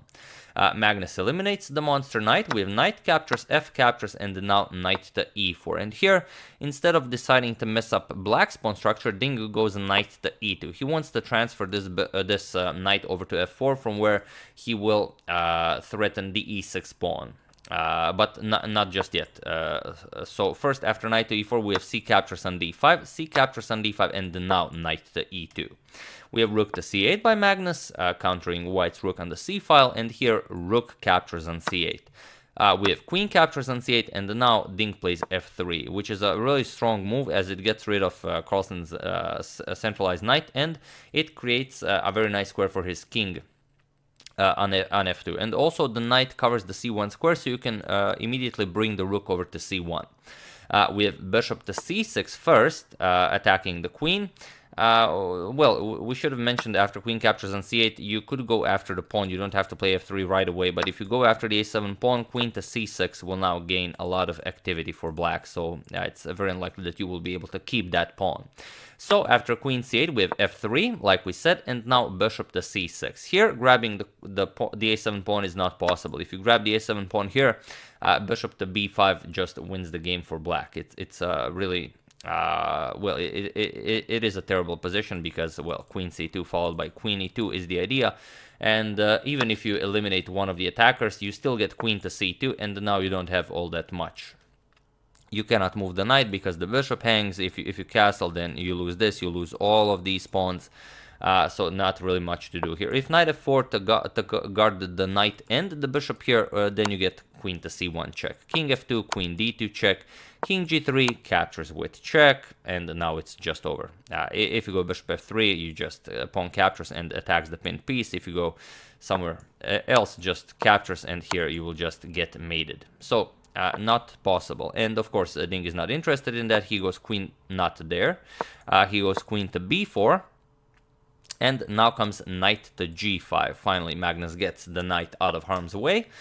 We have king to d2 now, instead of king to f2, saying that the king will be much better here. And also now the king supports the rook's approach to c1, so the knight can now go to f4 to create some chances against the e6 pawn. We have queen d7, and now rook to c1 by Ding, rook to c8, and now comes knight to f4. We have knight to f7. The knight is, well, it's a nice knight, but for the moment it's not really doing all that much, which perhaps isn't the problem since the bishop isn't doing all that much, but Magnus tries to activate it. We have knight to f7. You can go knight d8, and maybe from there you will add another defender to the e6 pawn, so nicely done. But now the bishop no longer needs to guard the f3 square, so here bishop to f1. Now Ding wants to go bishop to a6 to at least grab hold of a useful diagonal on the board. We have knight to d8 by Magnus. Now the knight guards this pawn. The queen can now also activate. And bishop to a6, attacking the rook, and here bishop to b7. Here Ding repeats a few times, bishop b5, attacks the queen, bishop c6, Carlsen offers a trade, and bishop to a6, attacking the rook. Here Carlsen repeats, bishop to b7, but now rook captures on c8 by Ding. Bishop captures, queen captures, and here queen to e7. And this move, queen to e7, pretty much paralyzes Magnus completely. He cannot move the knight or the queen since the e6 pawn falls, and it's just a very passive position for him. He just has to basically wait and see what Ding will do, and he doesn't have all that many opportunities to just wait. So here he basically has to decide whether he wants to play an endgame against Ding where he's down a pawn with knight to c6, now allowing queen e6 check, captures, and king f7. So after the knight moves, you would have this endgame where Ding is up a pawn, and it's a very strong passed e-pawn, so it's hard to say if you would be able to hold this. Magnus not interested in playing such a passive game. He plays h6, he tries to keep everything together and makes an escape route for his king, but this is even worse. So feel free to pause the video and try to find out why this is even worse while I give you a couple of seconds. For those of you who were able to do it, congratulations on figuring out why this is worse. And for those of you who just want to enjoy the show, well, first we should check out if ideas like knight h5 work. Yes, you are threatening mate, but knight f7 blocks mate. And now you're still better, but you will have to work much harder for your meal. So the move you had to find was queen e8 check, because this really forces matters. King to h7, and now knight to g6. And now you're threatening knight f8 check, which will force the king to the back rank, and then you will have some excellent and nasty discoveries. So here Magnus saw that there's no way of preventing this. He went queen to c4, he wants to go queen b4 check and hopes to get a perpetual. But Ding continues with his plan. Knight f8 check, we have king to g8, and now knight captures on e6 with check. We have king to h7, and now not going after the piece, there's no reason to do that, so just knight to f8 check once again. King to g8, now knight g6 check, king to h7, and now knight d7. The knight still covers the g6 and the g8 squares, so queen to g8 will be checkmate. Here, Carlsen has to try to do some sort of a perpetual, or otherwise he's getting checkmated. Queen b4 check by Magnus with king to e2. Now comes queen captures on b2 with check. King f1, we have queen to c1 by Magnus, king to g2, and now queen to d2 with check. And here, Ding just played king to h3, and well, it was after this move, on move 39, that Magnus Carlsen resigned the game. So Ding takes Magnus down for the second time in the tournament, and he is still the only player to beat Magnus, well, in the tournament. So really interesting stuff. Magnus takes Ding down in that beautiful marshal. Well, Ding played the marshal attack, but Magnus brought the novelty with bishop captures on d5. But then Ding takes both of the blitz games, so it takes down Magnus in blitz like he did in the Sinquefield Cup. So really a strong blitz player, this Ding fellow. But yeah, that's the game. I do hope you enjoyed it. We're going to cover a few more games from the last day of the Blitz, as well, it already ended, but we're not going to spoil anything for now. We're going to discuss the live standings of the rating, the standings of the tournament, and such things after the last well, game we'll be showing from this tournament. So once again, I do hope you enjoyed it. I would like to thank Stephen Green for a contribution to my channel. Thank you a lot. I really appreciate it. As usual, you can check two of my previous videos here. Thank you for watching, and I will see you soon with a few more games from the final day of the Tata Steel India Blitz, checking up on your wonderful suggestions, and of course, preparing the next big saga. Thank you all. I will see you soon, and have an excellent rest of your day.